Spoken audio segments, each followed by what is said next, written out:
Why don't you have a girlfriend? 5 simple words. They hung in the air like a confession Ethan Cole had spent years running from.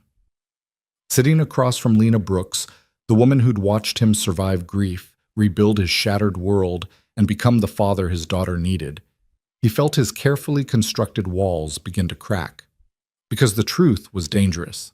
The truth was that he'd stopped looking for love the moment he realized it had been sitting beside him all along. And tonight, with his daughter asleep down the hall, that truth was about to destroy everything. Stay with me until the end of this story. Hit that like button and comment what city you're watching from so I can see how far this story travels. The house had finally gone quiet. Ethan Cole stood in the doorway of his daughter's bedroom, watching the gentle rise and fall of Sophie's chest as she slept.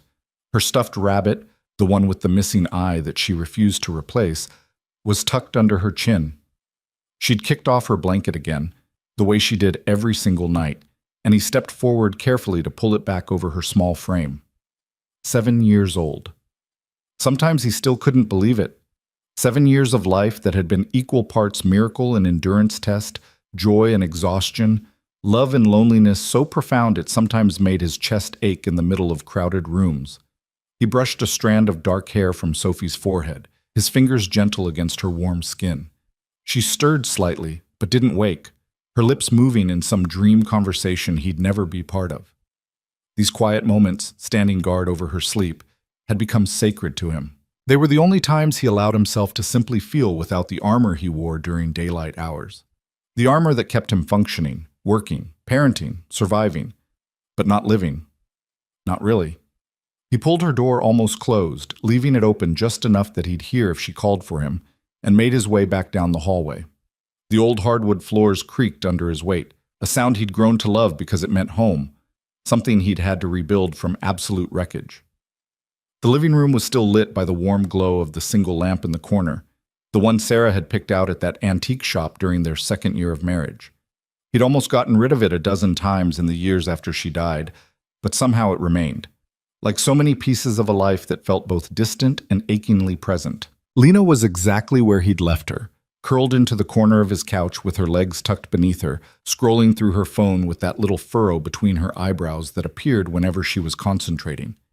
She'd changed since arriving earlier that evening, traded her work clothes for the comfortable leggings and oversized sweater she kept in the spare room for nights like this, nights when she stayed late, nights when Sophie begged her to read just one more story, nights when Ethan needed someone who understood without him having to explain.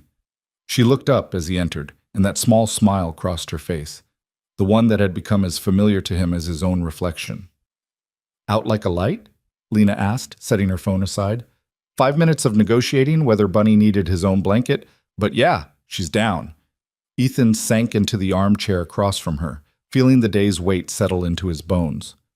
"Thanks for staying. The bedtime routine goes smoother when you're here."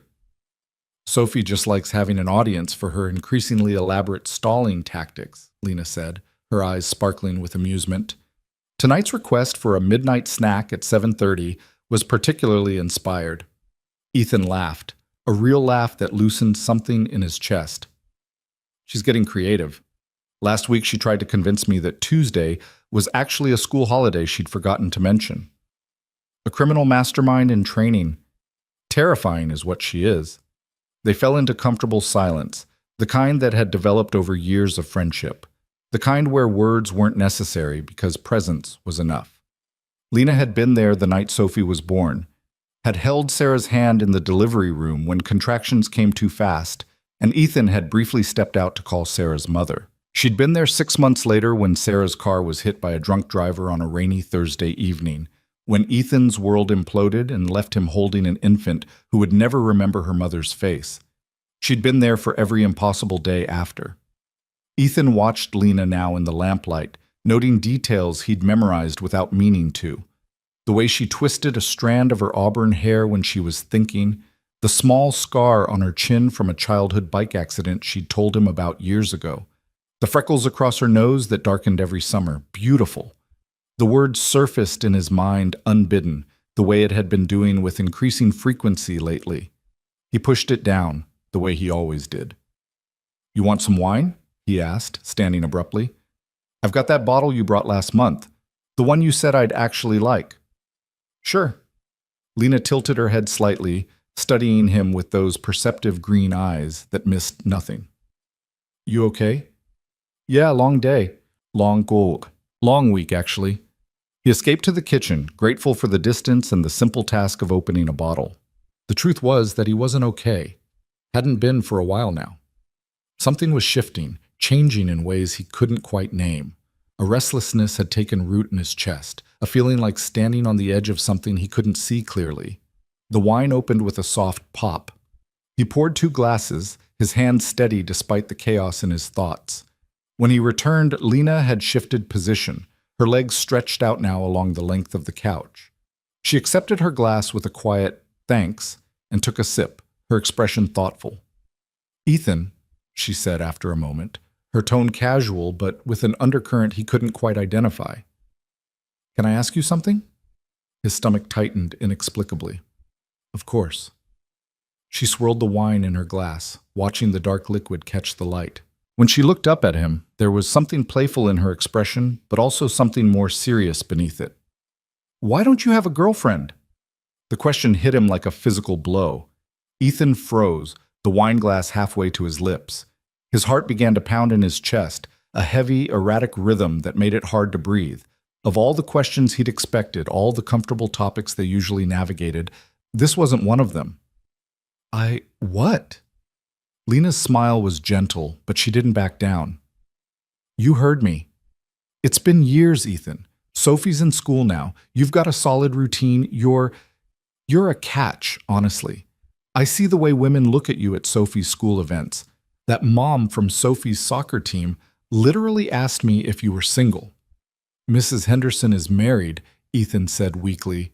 Divorced 6 months ago. Lena raised an eyebrow. See? You don't even pay attention. He set his wine down on the side table, kneading his hands free even though he had no idea what to do with them. I've been focused on Sophie. She's the priority. She is, and you're an amazing father. That's not in question. Lena leaned forward slightly, her expression earnest now. But she's not the reason you're alone. Is she? The words hung between them, heavy with implications Ethan wasn't ready to examine. Lena, I'm not trying to make you uncomfortable, she said quickly. I'm your friend. Have been for a long time, and I've watched you pour everything into being Sophie's dad, which is beautiful, but I've also watched you pull back from anything that might be for you. Ethan stood abruptly, moving to the window that looked out over his small backyard. The motion sensor light was on, illuminating the swing set he'd assembled on Sophie's 5th birthday, the small garden plot where they grew tomatoes every summer. Evidence of a life. A good life, even. But Lena was right. It was a life built entirely around his daughter, with no room for anything or anyone else. I tried dating, he said finally, his voice rough, about 2 years ago. Remember? I remember. It was a disaster, every single time. He turned to face her, leaning back against the window frame. The women I met, they were nice. Interesting. Some of them were genuinely great people, but none of them understood. Understood what? This. He gestured around the room at the scattered coloring books on the coffee table, the photos of Sophie on every surface, the life he'd built from grief and determination. They wanted to date me, but I'm not just me anymore. I'm Sophie's dad. That's who I am now. And bringing someone into this world, into her world, it felt wrong every time. Lena was quiet for a long moment, her expression unreadable in the lamplight. When she spoke, her voice was soft. Did any of them make you feel like yourself again? Like Ethan, not just Sophie's father? The question struck something deep inside him, a longing he'd buried so thoroughly he'd almost convinced himself it didn't exist. No, he admitted, but I don't know if I can be both anymore. I don't know if there's enough left of just Ethan to matter. That's bullshit. The word was gentle but firm, and it made him look at her sharply. Lena set her wine glass down and stood, crossing the room until she was just a few feet away from him. You're still you, she said. You're still the guy who reads philosophy books he pretends to understand, who makes terrible jokes when he's nervous, who cries at animated movies but denies it, Being Sophie's dad didn't erase Ethan. It just added to who you are. His throat felt tight. You make it sound simple. It's not simple. Nothing about what you've been through is simple. She reached out and touched his arm, a brief contact that sent electricity through his entire body. But you deserve more than survival mode. You deserve to be happy. I am happy, he said automatically. Are you? The question shouldn't have been hard to answer. He had Sophie. He had a job he was good at, a home, stability, friends. By any objective measure, he was doing well. But standing there in his living room at 9:30 on a Friday night, with his closest friend looking at him like she could see through every defense he'd constructed, Ethan couldn't bring himself to lie. I don't know, he whispered. I don't know what happy is supposed to feel like anymore. Lena's eyes softened, and for a moment he thought she might cry. But she didn't.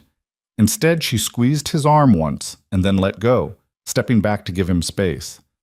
That's honest, at least, she said. That's a start. They stood there in the quiet, the weight of the conversation settling around them like snow. Ethan felt exposed in a way he hadn't in years, like she'd peeled back layers he'd forgotten were there. I should probably go, Lena said eventually, though she made no move toward the door. It's getting late. Stay.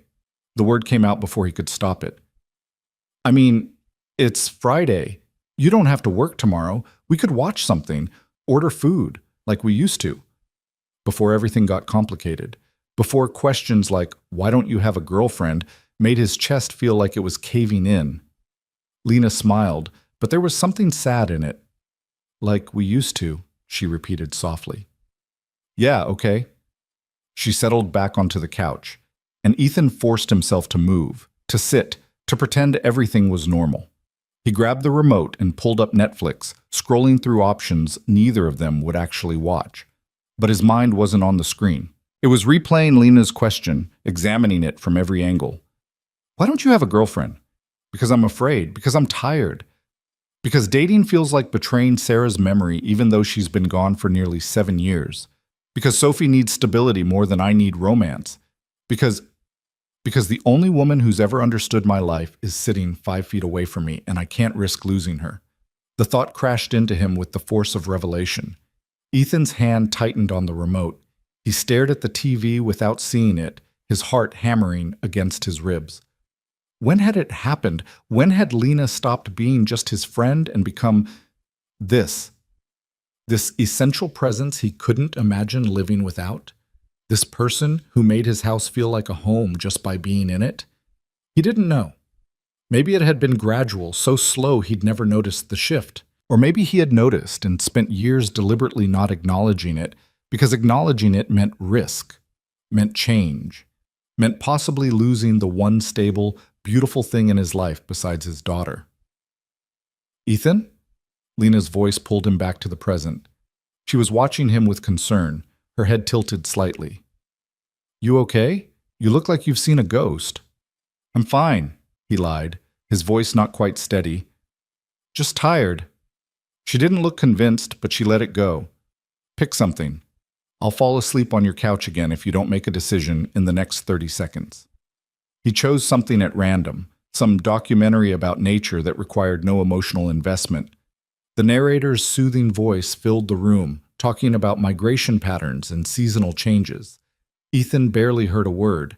He was acutely aware of Lena beside him, the small distance between them on the couch, suddenly feeling both infinite and non-existent. He noticed the way she tucked her feet under her, the way her sweater had slipped off one shoulder, revealing the edge of her collarbone. Details he had no business noticing, details he'd probably been noticing for years without admitting it to himself. This was dangerous territory, catastrophically dangerous. Lena was his friend, his daughter's pseudo-aunt, the person who showed up when he needed help, who remembered Sophie's favorite foods, who had been there for every important moment since Sarah died. She was woven into the fabric of their life so completely that losing her would tear holes he couldn't mend. And what if she didn't feel the same way? What if his feelings were one-sided, born from loneliness and proximity, and the simple fact that she was the only adult who truly knew him anymore? What if telling her ruined everything? You're doing it again, Lena said without looking at him, her eyes still on the screen. Doing what? Overthinking. I can practically hear your brain going a million miles an hour. She glanced at him, a small smile playing at her lips. Talk to me? What's going on in that head of yours? Everything. Nothing. Too much to put into words. Just thinking about what you asked earlier, he said carefully. About dating. I shouldn't have pushed, Lena said quickly. It's your life, your choice. I just worry about you sometimes. I know, and I appreciate it, really. He took a breath, choosing his words with care. The truth is, I did try. After Sarah died, once I got through the worst of the grief, I thought I should at least attempt to move forward. For Sophie's sake as much as mine. Lena had turned to face him now, giving him her full attention. The documentary played on, forgotten. I went on maybe a dozen dates over the course of a year, Ethan continued, set up through friends or apps or just chance meetings, and they were all fine. Some of them were more than fine. There was this one woman, Jennifer, who was a kindergarten teacher. She was patient with Sophie, made her laugh. On paper, she was perfect. What happened? Nothing happened. That was the problem.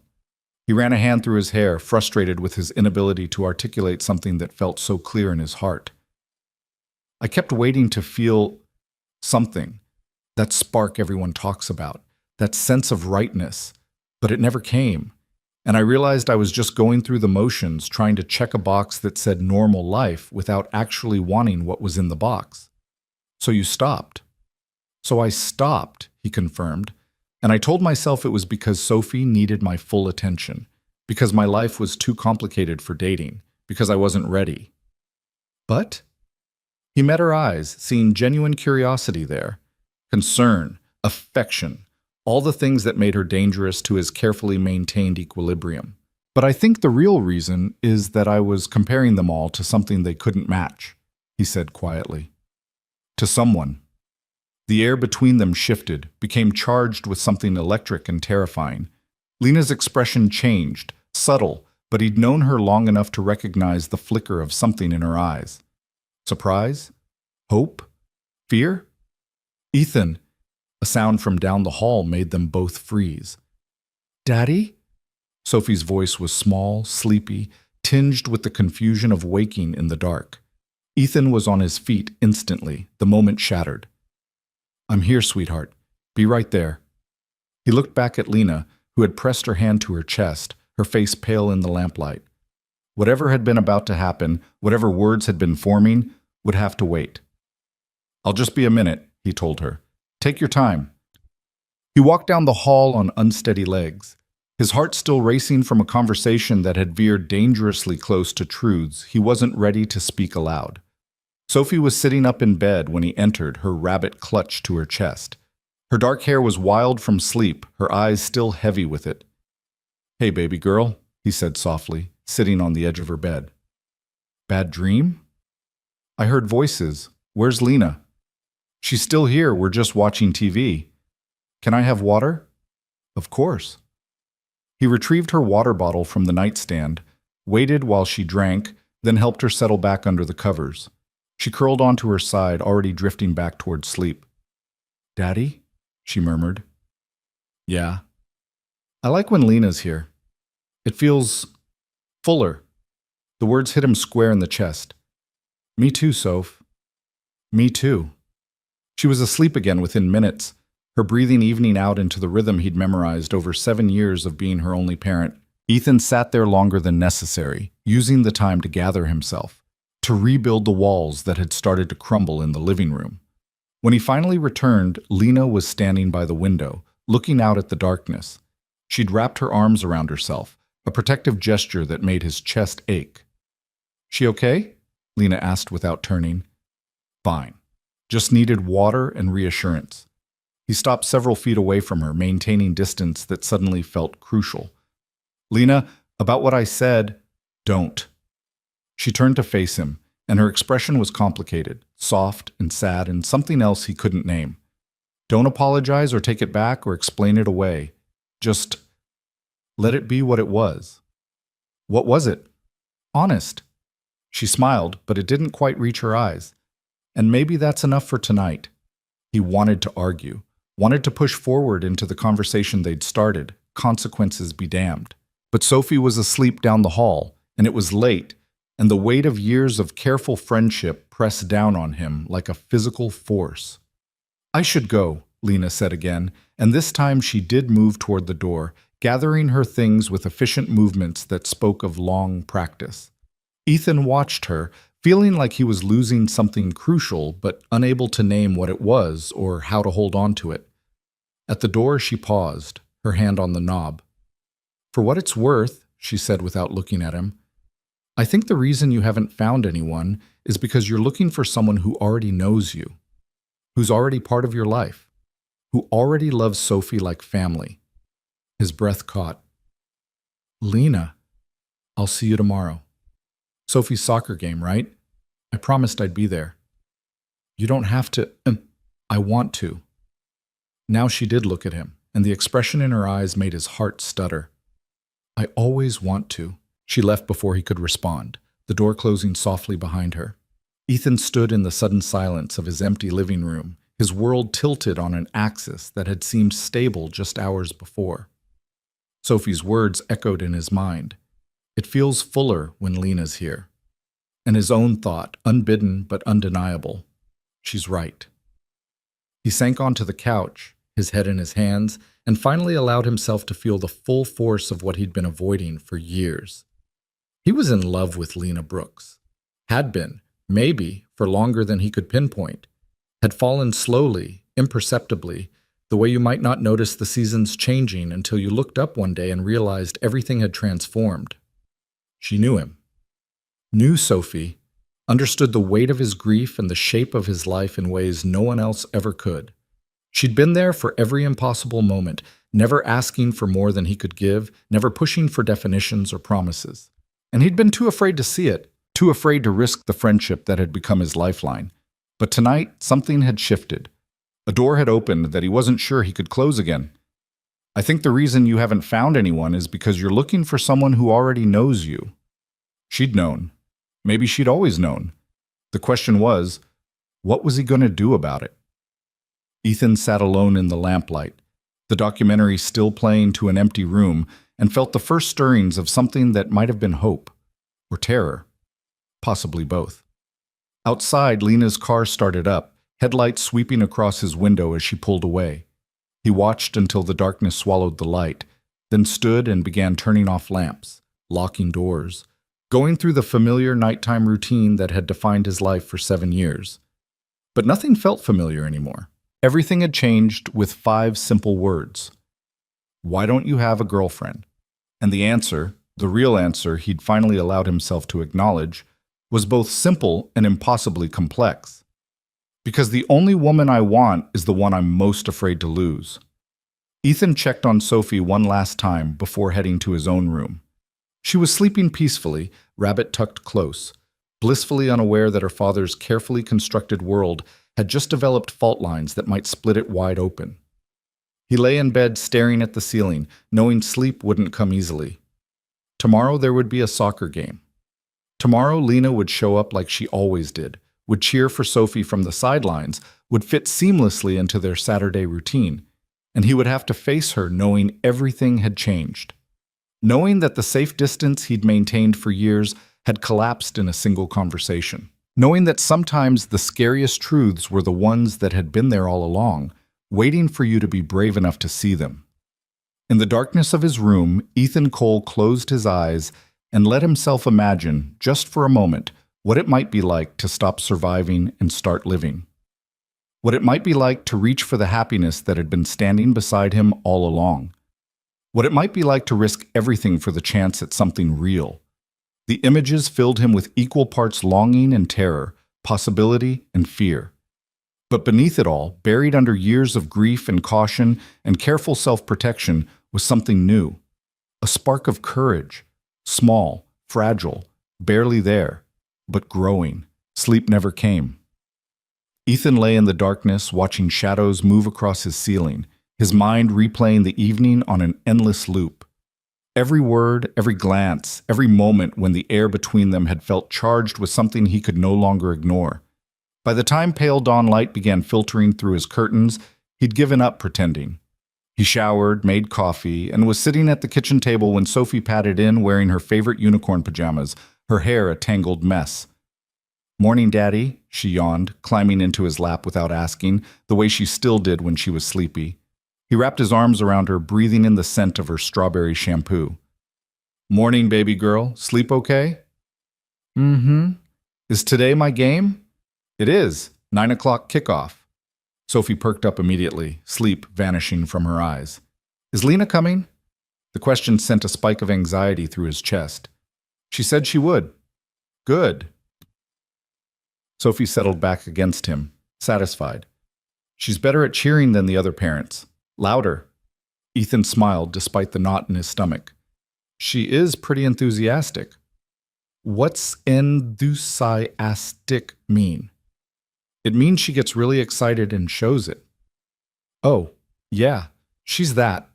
Sophie twisted to look up at him, her expression curious. "Daddy, why doesn't Lena live with us?" The question caught him completely off guard. "What?" "She's here all the time. She has clothes in the spare room. She knows where everything is. Why doesn't she just live here?" Ethan's heart was hammering. Because Lena has her own house, sweetheart, her own life. But she likes it here. I can tell. Sophie's logic was pure and uncomplicated, the way only a 7-year-old's could be. "And we like having her, so why doesn't she stay?" "Because I've been too afraid to ask. Because I didn't know I wanted her to until last night. Because everything is complicated and messy and terrifying. It's not that simple, Soph." "Why not?" "Eat your breakfast," he deflected, setting her down gently. "We need to leave in an hour." Sophie accepted the subject change with the easy adaptability of childhood, but her words stayed with Ethan as he moved through the morning routine. As he braided her hair and made sure she had her shin guards and water bottle. As he drove to the field and helped her find her team. Why doesn't she just live here? Out of the mouths of babes came questions that cut straight to the heart of things adults spent years dancing around. The soccer field was already filling with parents and players when they arrived. Ethan recognized most of the faces, the same families who showed up every Saturday morning, armed with folding chairs and thermoses of coffee, ready to cheer for 7-year-olds who barely understood the rules of the game. He was setting up his chair on the sideline when he saw her. Lena was walking across the parking lot, her hair pulled back in a ponytail, wearing jeans and the oversized cardigan she'd had on last night. She carried 2 coffee cups from the shop near her apartment, and when she spotted them, her face lit up with a smile that made Ethan's chest constrict. She looked the same as always, but he was seeing her differently now, through the lens of his late-night revelation. Seeing the way other men's eyes followed her as she walked past, the easy grace in her movements, the warmth that seemed to radiate from her. How had he convinced himself for so long that what he felt was just friendship? "Lena!" Sophie spotted her and came running, still in her warm-up gear, her braid already coming loose. Lena set down the coffee cups just in time to catch Sophie in a hug. "Hey, superstar, ready to dominate out there?" "We're playing the Blue Sharks. They're really good." "So are you. Besides, I brought my lucky cheering voice." Lena made an exaggerated face. "I've been practicing. Want to hear?" "Not yet," Sophie giggled. "Save it for the game." She ran back to her team and Lena picked up the coffee cups, walking over to where Ethan stood frozen like an idiot. "Morning," she said, offering him one of the cups. "Figured you might need this after staying up late." Their fingers brushed as he took the coffee, and he felt it like an electric shock. "Thanks." His voice came out rougher than intended. "You didn't have to." "I know I didn't have to. I wanted to." She settled into the chair next to his, her shoulder almost touching his. "Besides, I promised Sophie I'd be here. Wouldn't miss it for anything." The game started, and Ethan tried to focus on watching his daughter run up and down the field with varying degrees of coordination, but he was painfully aware of Lena beside him, the way she jumped to her feet to cheer when Sophie got near the ball, the way she groaned in sympathy when one of the kids fell, the way she seemed completely at ease in this world he'd built, like she belonged there. Because she did belong there. She'd been part of it for so long that extracting her would be like trying to remove a thread from a tapestry without unraveling the whole thing. "She's getting better," Lena observed during halftime as they watched Sophie share orange slices with her teammates. Remember when she was terrified to even kick the ball? Because she thought it would hurt her foot, Ethan remembered. You're the one who convinced her to try. I just told her the ball was more scared of her than she was of it. That's scientifically inaccurate. But emotionally effective. Lena turned to look at him, and something in her expression shifted. You okay? You seem off today. I'm fine. Ethan. She said his name softly with the kind of gentle insistence she used when she knew he was deflecting. Talk to me. He couldn't. Not here, surrounded by other parents and kids and the noise of Saturday morning soccer. But her eyes were searching his face, and he saw concern there. Care. More than care, maybe. Later, he managed. Can we talk later? After the game? Lena's expression grew more serious. Of course, yeah. Later. The second half was a blur. Ethan barely registered when Sophie scored her first goal of the season, though he jumped up and cheered automatically. He saw Lena's face light up with genuine joy, saw her yelling encouragement, and felt something crack wider in his chest. This woman had been showing up for his daughter for 7 years, had celebrated every small victory and mourned every disappointment, had woven herself so completely into their lives that Sophie asked why she didn't just live with them. And he'd been too blind, too afraid to see what it meant. After the game, Sophie was buzzing with excitement about her goal, talking a mile a minute as they packed up their things. Several parents stopped to congratulate her, and Ethan watched as Lena knelt down to Sophie's level, giving her a high five and then pulling her into a hug. I'm so proud of you, she told Sophie, and the sincerity in her voice was unmistakable. Did you see it? Did you see when I kicked it right past the goalie? I saw it. You were amazing, Sophie beamed, then looked between Lena and Ethan with sudden inspiration. Can Lena come to lunch with us? Please. Ethan's stomach flipped. They usually went for burgers after games. It was part of their Saturday ritual. Including Lena felt both natural and terrifying. I'm sure Lena has plans, he started. I don't, Lena interrupted, her eyes meeting his. I mean, if you don't mind the company. Say no. Keep the distance. Don't let her any deeper into your life than she already is.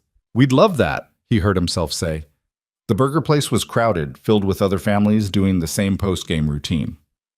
They squeezed into a booth, Sophie sliding in next to Lena, and ordered the usual.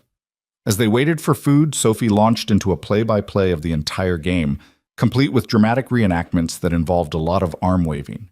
Ethan watched them together, the way Lena listened with complete attention, asked questions, laughed at Sophie's exaggerations. The easy affection between them was so natural it hurt to witness. And then I was like, whoosh! Sophie demonstrated her winning kick, nearly knocking over her water glass. And everyone cheered. Because you were brilliant, Lena said, steadying the glass. Daddy, did you cheer the loudest? I think Lena might have beaten me on volume, Ethan admitted. I have very powerful lungs, Lena said with mock seriousness. Their food arrived and the conversation shifted to Sophie's upcoming week at school. A field trip to a local museum. A book report due on Friday. The usual concerns of a second grader's life. Ethan felt himself relaxing despite everything, falling into the familiar rhythm of this, the three of them together. It happened every time Lena joined them, this sense of rightness that he'd been attributing to friendship. But it was more than that. Had been for a long time. Can I get ice cream? Sophie asked, eyeing the dessert menu. You had orange slices at halftime, Ethan pointed out. That's fruit. Fruit is healthy. Ice cream is different. Lena laughed. Sound logic. Please? Sophie turned pleading eyes on both of them, and Ethan felt his resolve crumbling. Fine, but you're sharing with me. Deal! They ordered a sundae to split, and Ethan watched his daughter and his, what? His best friend? The woman he was in love with? Watched them negotiate who got the cherry on top, both of them laughing. This was what happiness looked like, he realized. This specific moment, this specific configuration of people, not some abstract future he was working toward, but this present reality he'd been taking for granted. You're quiet, Lena observed, catching him watching them. Just thinking. About what? About how I've been an idiot, About how I've had everything I wanted right in front of me and convinced myself it was impossible. About how Sophie's probably going to have a sugar crash in about an hour, he deflected. Worth it, Sophie declared, chocolate sauce on her chin. They finished lunch and walked back to the parking lot. Sophie ran ahead, still energized despite the game and the food, leaving Ethan and Lena walking side by side. She's happy, Lena said quietly. You've done such a good job with her, Ethan. We've done a good job. You've been there for almost everything. Lena was quiet for a moment, then stopped walking. They were near her car, far enough from where Sophie was spinning in circles that she couldn't overhear. About last night, she started. Lena? No, let me say this. She took a breath, and he could see her gathering courage. I shouldn't have asked that question, about why you don't have a girlfriend. It wasn't fair and it put you on the spot, and I'm sorry. Don't apologize. You were right to ask. Was I? She looked at him with those green eyes that seemed to see everything. Because you looked like I'd hit you with a truck. You kind of did. He ran a hand through his hair, searching for the right words. That question, it made me face things I've been avoiding. What kind of things? Sophie called out something about seeing a dog, her attention diverted. They had maybe a minute before she ran back over. The kind of things that scare me, Ethan admitted. The kind that could change everything. Lena's expression shifted, became more guarded. Change isn't always bad. No, but it's always risky. Daddy, look! Sophie was running back toward them, pointing at a golden retriever being walked by its owner. Can we get a dog, please? The moment was broken, and Ethan saw something that might have been disappointment flash across Lena's face before she smiled at Sophie. That's a conversation for you and your dad, she said gently. But I should probably head out. I've got errands to run. But, Sophie started to protest. I'll see you soon, okay? Lena gave her a quick hug, then looked at Ethan. The unfinished conversation hung between them like a held breath. Thanks for letting me crash your lunch. Anytime. You know that. She nodded, her expression complicated, then got in her car. Ethan watched her drive away, feeling like he'd just let something crucial slip through his fingers. Daddy, why did Lena leave so fast? Sophie asked, taking his hand. She had things to do, baby. But she looked sad. Children saw too much, understood things adults tried to hide. Maybe a little, he conceded. Did you make her sad? The question hit him like a punch. I hope not. But he wasn't sure. Wasn't sure of anything except that he was handling this badly. That years of friendship didn't come with a guidebook for what to do when you realized friendship wasn't enough anymore. The rest of Saturday passed in a blur of normal activities. Laundry, grocery shopping, helping Sophie with a puzzle. But Ethan's mind was elsewhere, replaying conversations, analyzing looks, trying to decode 7 years of interactions through a new lens. Had there been signs? Moments when Lena had been trying to tell him something he'd been too oblivious to hear? He thought about all the times she'd stayed late long after Sophie was asleep. The way she always remembered his favorite coffee order. How she'd shown up with soup when he had the flu last winter, had let herself in with the spare key he'd given her years ago, had taken care of both him and Sophie without being asked. The way she'd looked at him last night when she'd said, I think the reason you haven't found anyone is because you're looking for someone who already knows you. She'd been talking about herself. He saw that now, crystal clear, and he'd been too terrified to acknowledge it. That night, after Sophie was in bed, Ethan found himself in the spare room where Lena kept some of her things. A drawer in the dresser held comfortable clothes for the nights she stayed over. The closet had a few outfits for emergencies, toiletries in the bathroom, evidence of a life that overlapped with his so completely they'd become intertwined. He picked up the cardigan she'd left behind the week before, the one she'd been looking for. It smelled like her perfume, something light and floral that he'd associate with her for the rest of his life. His phone buzzed. A text from Lena. Sorry I left so abruptly today. Wasn't trying to run away. Well, maybe I was a little. We should talk, really talk. When you're ready. Ethan stared at the message, his heart pounding. She was giving him an opening, a chance to be honest, to stop hiding behind excuses and fear. He typed and deleted 3 different responses before settling on, tomorrow? After I dropped Sophie at school?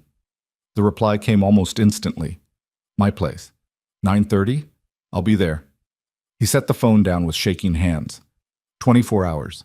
He had 24 hours to figure out how to tell his best friend that he was in love with her without destroying everything they'd built. Sunday morning dawned gray and drizzly, matching his mood. Sophie was unusually perceptive at breakfast, studying him with serious eyes.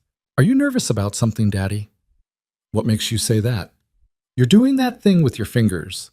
She demonstrated, tapping on the table in an absent pattern. He stilled his hands. Just thinking about work stuff. You always say that when you don't want to tell me the real thing. Too smart. His daughter was too smart. I'm going to see Lena this morning, after I drop you at school. Sophie brightened immediately.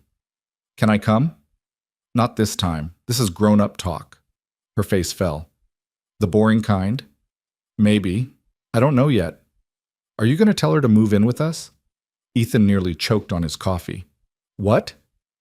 I think you should, Sophie continued, completely matter-of-fact. She's here all the time anyway, and she makes you smile more. And me too, so it makes sense. Sophie. I heard you and Lena talking last night, Friday night, I mean, when I got up for water. She looked down at her cereal, suddenly shy. I know I wasn't supposed to listen, but I did. Ethan's blood ran cold. What did you hear? You said someone understood, and Lena said you deserve to be happy, and you both sounded really sad. Sophie looked up at him, her dark eyes, Sarah's eyes, filled with a wisdom beyond her years.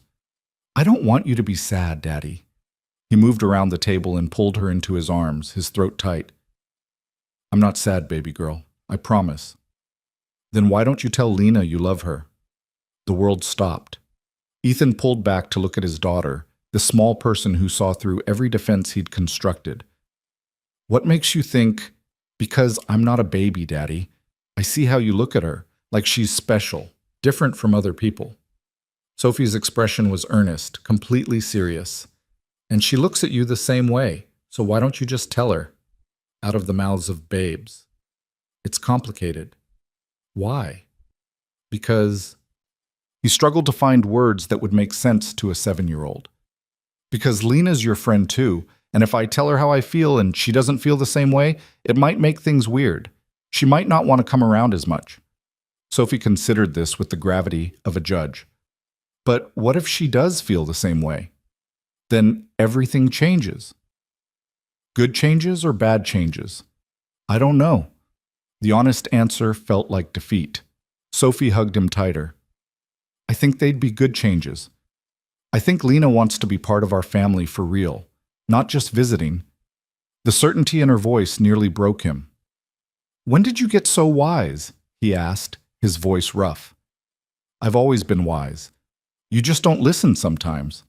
He laughed despite everything, pressing a kiss to the top of her head. You're right. I don't listen enough. So you'll tell her today? About loving her? The thought made his heart race with terror and hope in equal measure. I'll talk to her. That's all I can promise. Okay. Sophie seemed satisfied with that. But Daddy, don't be scared. Lena's nice. She won't hurt your feelings. If only it were that simple. The drive to school was quiet, both of them lost in thought. When he pulled up to drop off, Sophie unbuckled her seatbelt but didn't immediately get out. Daddy? Yeah, baby? Mommy would want you to be happy. I think she'd like Lena. The words hit him like a physical blow. Sarah. He'd been so caught up in everything else that he hadn't even considered how Sarah fit into this equation. Would she want this for him? Would she approve of him falling in love with the friend who'd helped him survive her loss? I think so too, he said quietly. Sophie kissed his cheek and then was gone, running toward the school building with her backpack bouncing. Ethan watched until she disappeared inside, his chest tight with emotions he couldn't name. Then he drove to Lana's apartment, his hands gripping the steering wheel so hard his knuckles turned white. She lived in a small complex on the other side of town, a 2-bedroom place she'd moved into 4 years ago. Ethan had helped her paint the living room, had assembled furniture while she made them dinner, had listened to her talk about her plans to make it feel like home. Now, as he climbed the stairs to her door, he felt like he was approaching something monumental, a point of no return. He knocked, and she answered almost immediately, like she'd been waiting by the door.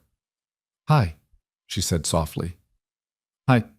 She stepped back to let him in, and Ethan entered the space that smelled like her, felt like her. The walls were painted a warm gray blue, covered in photos and art she'd collected. Books everywhere, stacked on shelves, piled on the coffee table, next to her reading chair. "Coffee?" she offered. "Sure." They moved to the kitchen, the silence between them charged with everything unsaid. Lena poured 2 mugs, her hands not quite steady, and they sat at her small kitchen table facing each other. "So," she started.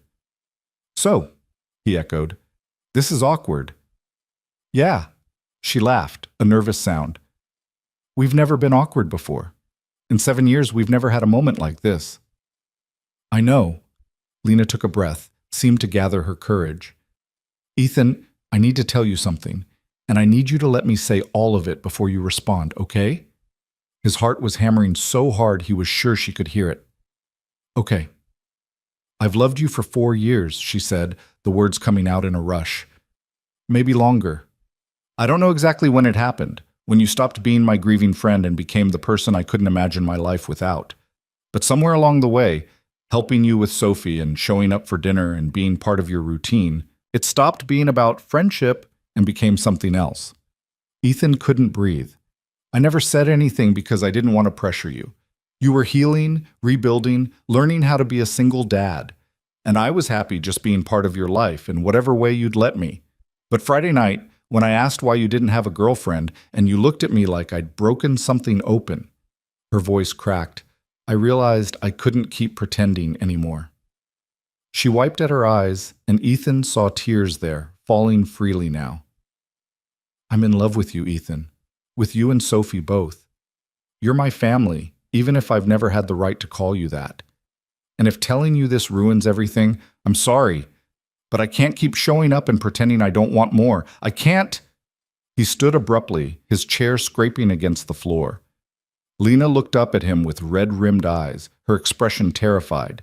And Ethan did the only thing that made sense. He crossed the distance between them, cupped her face in his hands, and kissed her. For a moment, Lena froze beneath his touch, shock rendering her completely still. Then she melted into him, her hands coming up to grip his shirt as she kissed him back with 4 years of longing compressed into a single breath. It was nothing like Ethan had imagined. It was better. Desperate and tender and real, in a way that made every careful kiss he'd shared with anyone else feel like a pale imitation of intimacy. When they finally broke apart, both breathing hard, Lena's eyes were wide with wonder and disbelief. "Ethan." "4 years," he said, his voice rough. "You've loved me for 4 years, and I've been too blind to see it."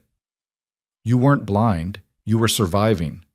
Her hands were still twisted in his shirt, holding on like she was afraid he might disappear. "I never wanted to add to your burden." "Burden?" He laughed, the sound almost pained. "Lena, you've been the opposite of a burden. You've been the reason I could keep going. The reason Sophie has stability and joy and—" His voice broke. "You've been everything." Fresh tears spilled down her cheeks. "Then why didn't you say something?" "Because I'm an idiot.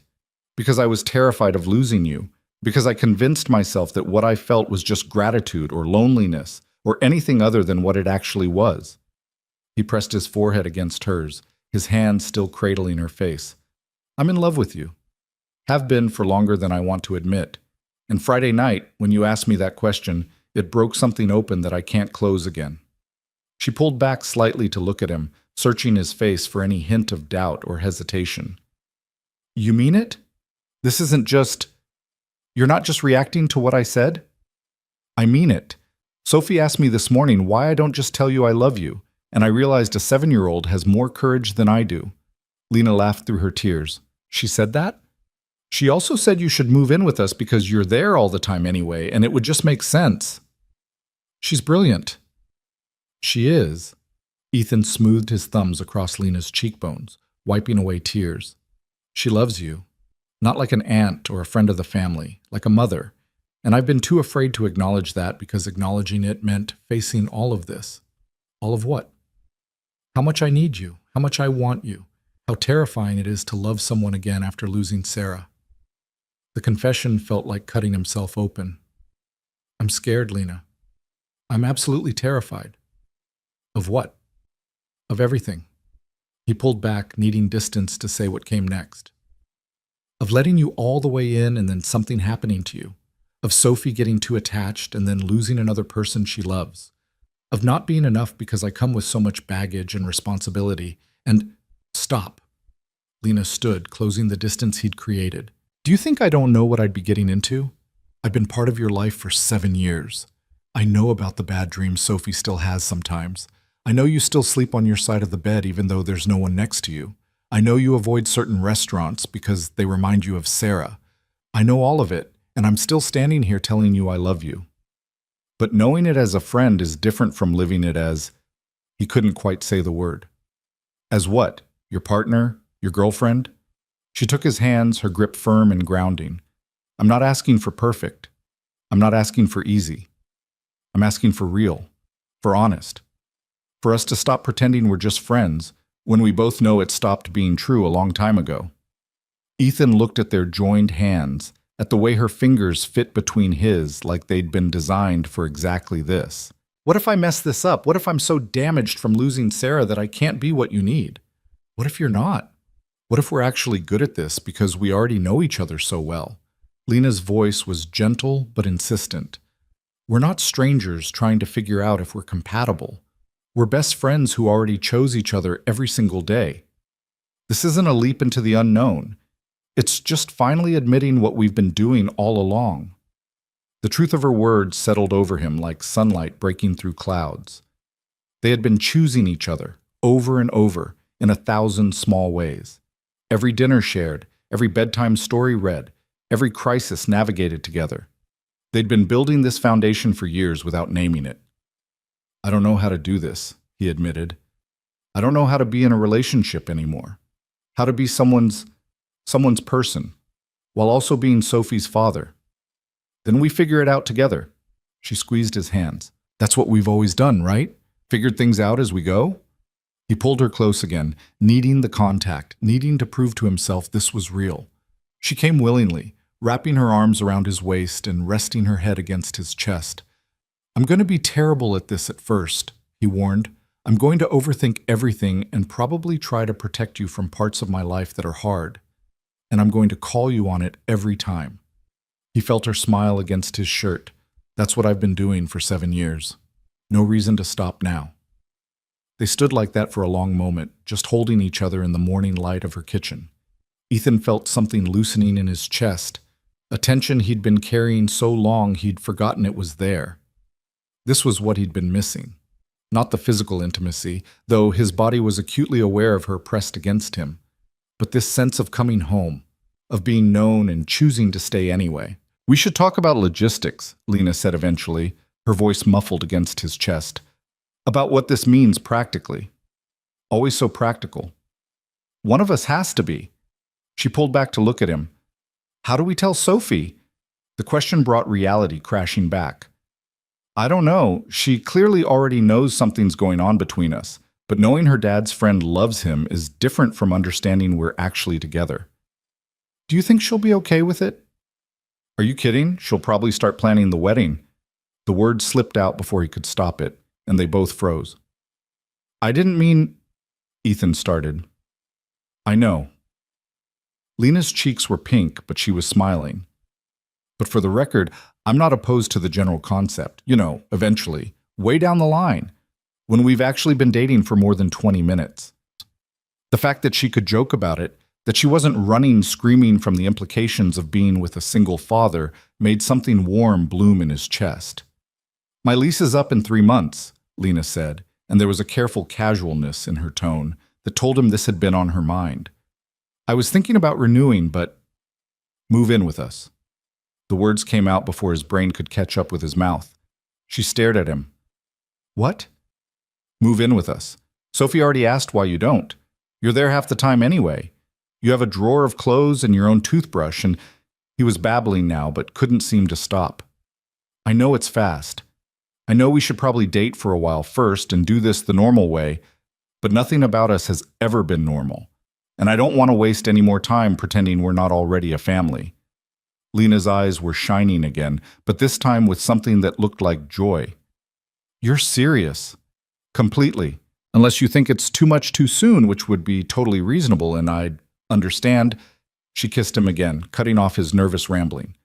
This kiss was different from the first, less desperate, more deliberate, a promise rather than a confession. Yes, she said when they broke apart. Yes, I'll move in with you and Sophie. The relief that flooded through him was so intense it made his knees weak. Really? Really? But we're telling Sophie together, and we're doing this right. I'm not just moving my stuff in and pretending nothing's changed. We're going to sit down with her and explain that our relationship is different now, and make sure she understands and is okay with it. She's going to be more than okay with it. She'll probably say, "I told you so." She's earned that right. Lena glanced at the clock on her microwave. We have about 6 hours before school pickup. What do you want to do? What Ethan wanted was to stay in this kitchen forever, suspended in the perfect moment of new beginnings before reality could complicate things. But life didn't work that way, especially not his life. I should probably get some work done. I've got a deadline on Friday that I've been ignoring. He worked from home as a software developer, a job that gave him flexibility but also meant he could never fully escape. But tonight, after dinner, we could tell Sophie together? That sounds perfect. Lena walked him to the door, their hands linked. Ethan? Yeah? Thank you for being brave enough to kiss me. I was seconds away from chickening out and pretending that whole confession was a joke. No chance of that. He kissed her forehead, her nose, her lips. I'm done pretending, about any of it. The drive home felt surreal. Ethan kept replaying the morning in his mind, hardly believing it had actually happened. He'd gone to Lena's apartment expecting a difficult conversation, and instead he'd found, what? Love? Partnership? A future he'd stopped letting himself imagine? All of it, apparently. His phone buzzed as he pulled into his driveway. A text from Lena. I can't stop smiling. People at the grocery store probably think I'm insane. He smiled at his phone like a teenager. Same. I just got honked at for sitting through a green light because I was thinking about you. Ethan Cole, safety hazard. Who knew? Everything about you is hazardous to my carefully organized life. Good. Carefully organized is overrated. He went inside, but the house felt different now.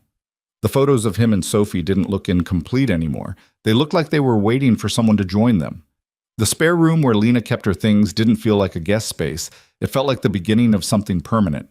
Ethan tried to work. He really did. But concentration was impossible. His mind kept drifting to logistics. Where would Lena's furniture go? Would they convert the spare room into her office? Should they look for a bigger place with more bedrooms?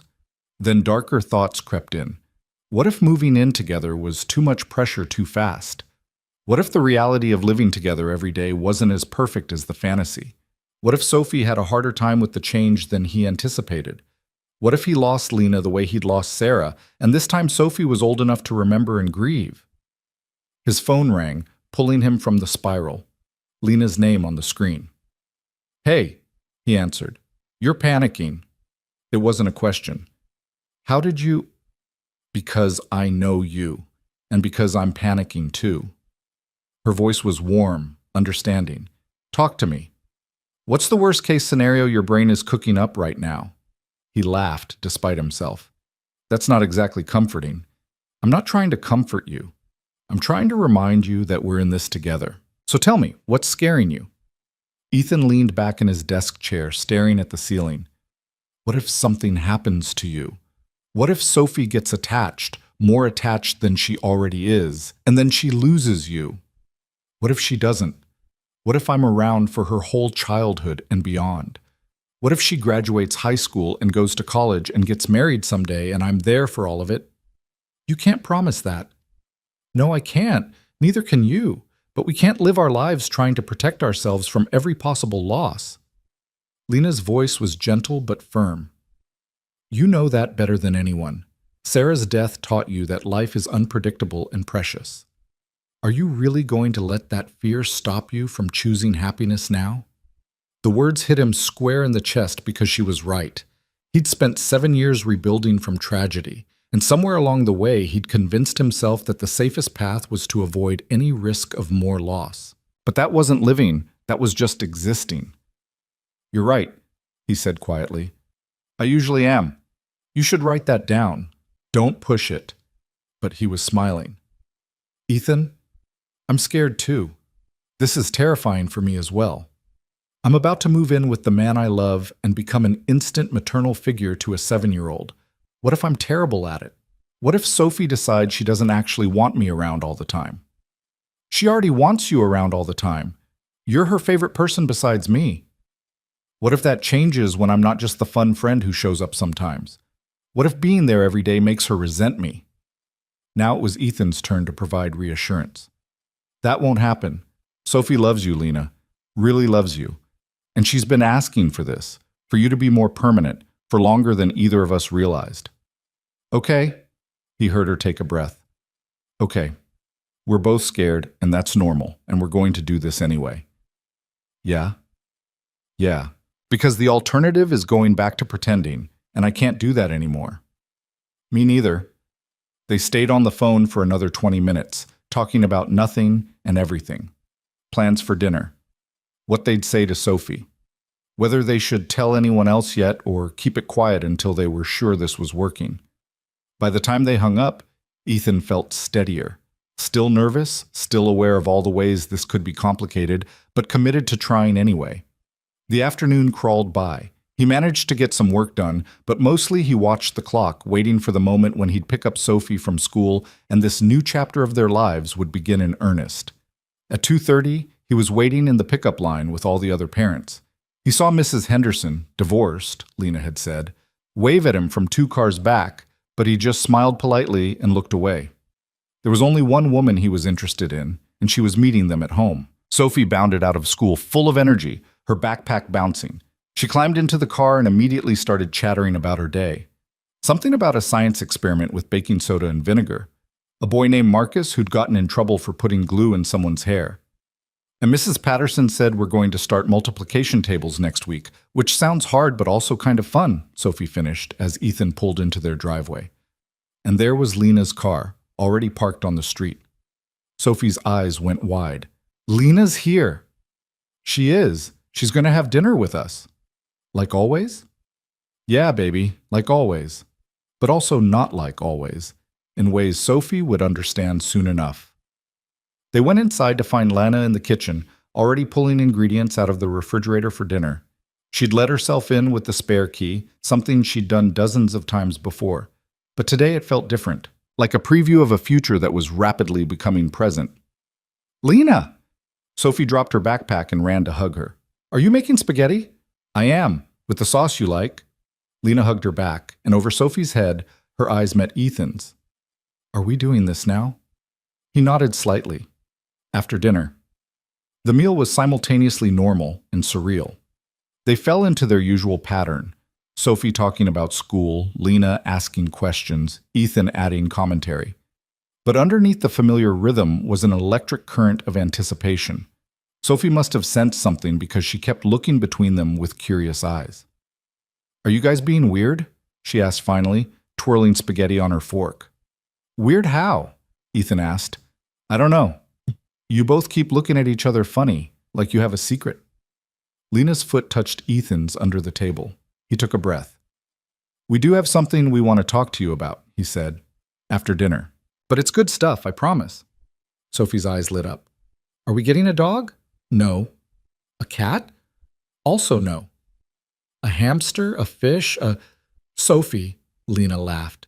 "No pets. Something else." "Fine." Sophie went back to her spaghetti, but Ethan could see her mind working, trying to puzzle out what they might tell her. After dinner, they moved to the living room. Ethan and Lena sat together on the couch, closer than they normally would have, and Sophie settled cross-legged on the floor facing them, her expression expectant. "So," Ethan started, then realized he had no idea how to continue. Lena took his hand, threading their fingers together where Sophie could see. "Sophie, you know how you asked your dad this morning why I don't just live here?" she said gently. "Yeah, are you moving in?" Sophie's whole face lit up. "Please say you're moving in." "I am. Lena confirmed. In about 3 months, when my apartment lease is up. But before that happens, we wanted to talk to you about what that means. It means you'll be here all the time, and we can have breakfast together every day, and… Sophie paused, studying their joined hands. Then she looked up at her father. Daddy, did you tell her you love her? Ethan felt his cheeks heat. I did, this morning. Finally! Sophie threw her hands in the air dramatically. I've been waiting forever. Lena was trying not to laugh. Forever, huh? Well, like, at least a year, maybe more. You guys are so obvious. Sophie looked incredibly pleased with herself. So you're boyfriend and girlfriend now? We are, Ethan confirmed, and we wanted to make sure you're okay with that, with Lena and me being together and with her moving in. Because this affects you too, and your feelings about it are really important. Sophie was quiet for a moment, her expression turning serious. Does this mean Lena's going to be like my mom? The question hung in the air. Ethan's chest tightened, but Lena answered before he could. I'm not trying to replace your mom, she said softly. Your mom was special, and she loved you so much. But I love you too, and I'd like to be part of your family in a different way. What that looks like is up to you. I can be your friend, your dad's girlfriend, someone who helps take care of you, whatever feels right to you. Can you be all of those things? Sophie asked. Yeah, sweetheart. I can be all of those things. Sophie thought about this, her face scrunched in concentration. Then she looked at Ethan. Are you happy, Daddy? The simple question nearly undid him. Yeah, baby, I'm really happy. Then I'm happy too. Sophie stood up and launched herself at both of them, wrapping her arms around their necks in an awkward three-way hug. I love you both. This is the best day ever. Ethan caught Lena's eye over Sophie's head and saw his own emotions reflected there. Joy, relief, a tentative hope that maybe, just maybe, they were going to be okay. Better than okay. The evening dissolved into planning and excitement. Sophie wanted to know which room would be Lena's office, whether she could help pick out new furniture, if this meant they'd get to do more family movie nights. We do family movie nights already, Ethan pointed out. Yeah, but now they'll be official, Sophie said with absolute conviction. By the time bedtime rolled around, Sophie was practically vibrating with excitement. Ethan had to remind her 3 times to brush her teeth, and she kept coming up with reasons why she needed to tell Lena one more thing before bed. Finally, she was tucked in with Bunny, her eyes already drooping despite her protest that she wasn't tired. Lena? She mumbled. Yeah, sweetheart? Lena was sitting on the edge of the bed while Ethan stood in the doorway. Will you still read me stories after you move in? Of course. Every night if you want. And will you still do the funny voices? Always. Sophie smiled, satisfied, and let her eyes close. Good. I'm really glad you're staying. Me too, Lena whispered. They waited until Sophie's breathing evened out into sleep, then quietly left the room. In the hallway, Ethan pulled Lena into his arms. That went better than I could have hoped, he said against her hair. She's amazing. You raised an amazing kid. We raised an amazing kid. The words felt right, true. She's been yours as much as mine for years. We're just finally acknowledging it. Lena pulled back to look at him, her eyes serious. This is real, right? This is actually happening? It's real. You're moving in. We're together. This is happening. He kissed her softly, still marveling at the fact that he could do this now, that she was his. How do you feel? Terrified? Ecstatic?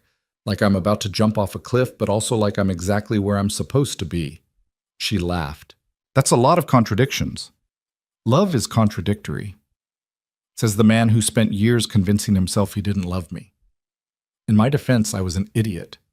You were, but you're my idiot now. They moved to the couch, neither ready for the evening to end.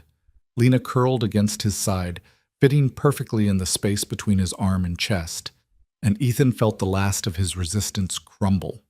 This was right. This had always been right, waiting for him to be brave enough to see it. We should probably talk about the practical stuff, Lena said after a comfortable silence.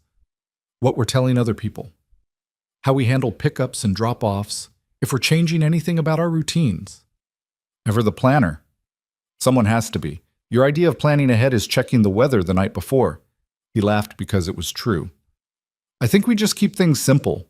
Tell the people who matter, your parents, my in-laws, our close friends. Let Sophie tell her friends at school if she wants to. And as for routines," he tightened his arm around her, "I don't want to change much. What we have works. We just get to do it together now. Officially." "I like that." Lena tilted her head back to look at him. "What about Sarah's family? Are they going to be okay with this?" It was a fair question. Sarah's parents had been supportive over the years, helping with Sophie when they could, staying involved in her life. But introducing a new woman into the equation might be complicated. "I think so. They've met you before at Sophie's events. They know you're part of our lives." He paused. "But I'll call them tomorrow. Talk to them before they hear it from someone else. They deserve that much." "Thank you." She pressed a kiss to his jaw. "I don't want to make anything harder with them." "You won't. They want me to be happy, want Sophie to be happy, and you make both of us happy." They stayed like that for another hour, talking through details and fears and hopes, planning the logistics of combining two lives into one household, discussing how to handle the inevitable challenges that would come. But mostly, just being together, without the weight of pretending they were anything other than what they'd always been. Two people who loved each other, finally brave enough to admit it. When Lena finally left, kissing him goodnight at the door like they were teenagers, Ethan stood in the quiet house feeling like the world had tilted on its axis. Everything had changed, and for the first time in 7 years, he wasn't terrified of change. He was ready for it. His phone buzzed with a text. "Made it home. Thank you for today, for everything. I love you. I love you too. Sleep well." "Impossible. I'm too happy to sleep. Same." He checked on Sophie one more time, found her sleeping peacefully, Bunny clutched tight. Tomorrow she'd wake up to a world where Lena wasn't just a friend but part of their family in a way that would shape the rest of her childhood, and she'd be thrilled about it. Ethan got ready for bed, but sleep was as elusive as Lena had predicted. His mind was too full, his heart too light. He kept replaying moments from the day, the feel of Lena's lips on his, the way Sophie had hugged them both, the simple rightness of sitting together as a family. His phone lit up with another text. "One more thing. I need to tell you something, and I didn't want to say it in person because I was afraid I'd cry." His heart jumped. "What is it?" "I got a job offer. Last week, in Portland." The world stopped. "What?" "A really good position. Head of marketing for a company I've admired for years. The pay is incredible. The opportunities are exactly what I've been working toward." Ethan stared at the screen, his chest constricting. Portland was over 600 miles away. A different state. A different life. And I'm not taking it. I already turned it down. Relief flooded through him so intensely he felt dizzy. "Lena, you can't turn down a dream job because of me. We'll figure something out.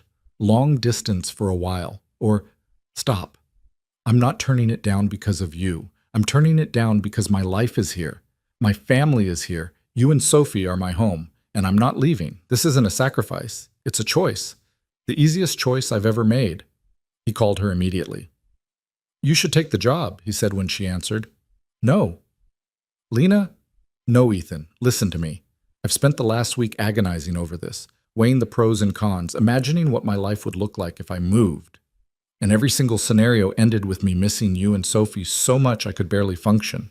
That's not the life I want." "But your careers, will be fine. There will be other opportunities. Maybe not as flashy, but I'm good at what I do. I'll find something great here." Her voice was firm, brooking no argument. "Besides, I already declined. The decision's made." "When did you tell them?" "Yesterday. After I left your house Friday night. I couldn't stop thinking about that question I asked you. About why you don't have a girlfriend. And I realized I was about to run away instead of facing what I really wanted. So I called them Saturday morning and declined." "You declined a dream job before I even told you I loved you?" Ethan's throat was tight. "Yeah. Because even if you hadn't said it back, even if we'd stayed just friends forever, this is still where I want to be, with you and Sophie, in whatever capacity you'd let me." She laughed softly. although I'm really glad it worked out the way it did. Would have been awkward explaining why I stayed otherwise. You're incredible. I'm practical and terrified, and so completely in love with you, it's probably unhealthy. Definitely unhealthy, he agreed. But I'll take it. They talked for another 20 minutes before finally saying goodnight for real. Ethan lay in bed afterward, staring at the ceiling, his mind reeling from everything that had happened in less than 48 hours. Friday night, he'd been a single dad with no complications beyond raising his daughter. Now he was in a relationship with the woman he loved, planning a future together, navigating all the beautiful mess that came with combining lives. And Lena had given up a major career opportunity to stay. For him, for Sophie, for the family they'd built. The weight of that choice settled over him like a blanket. He hoped she wouldn't regret it. Hoped he could be worth the sacrifice she didn't consider a sacrifice. Hoped that the fragile, perfect thing they'd started today would survive the reality of everyday life. But beneath the hope and fear was something steadier, a certainty that felt bone deep and unshakable. They were going to make this work. Whatever challenges came, whatever adjustments needed to be made, they'd face them the way they'd faced everything else over the past 7 years. Together. The next 3 weeks passed in a blur of adjustment and discovery. Ethan and Lena navigated the strange territory of being together while still maintaining the routines that had defined their lives for years. Some things changed. The goodnight kisses that lingered, the way they'd reach for each other without thinking, the quiet intimacy of shared glances across the dinner table. But mostly, life continued with a new undercurrent of joy that made even mundane moments feel significant. Sophie adapted with the easy grace of childhood, though she took great pleasure in catching them holding hands and announcing loudly that they were being romantic again. Ethan had never been so simultaneously embarrassed and happy in his life. But on a Thursday afternoon in the 3rd week, reality arrived in the form of a phone call. Ethan was working at his desk when his phone rang. Sarah's mother. He answered immediately, guilt tightening his chest. He'd been meaning to call her, had rehearsed the conversation a dozen times, but kept finding reasons to postpone. Margaret, hi, I was actually planning to call you this week. Were you? Her voice was carefully neutral, which was somehow worse than anger would have been.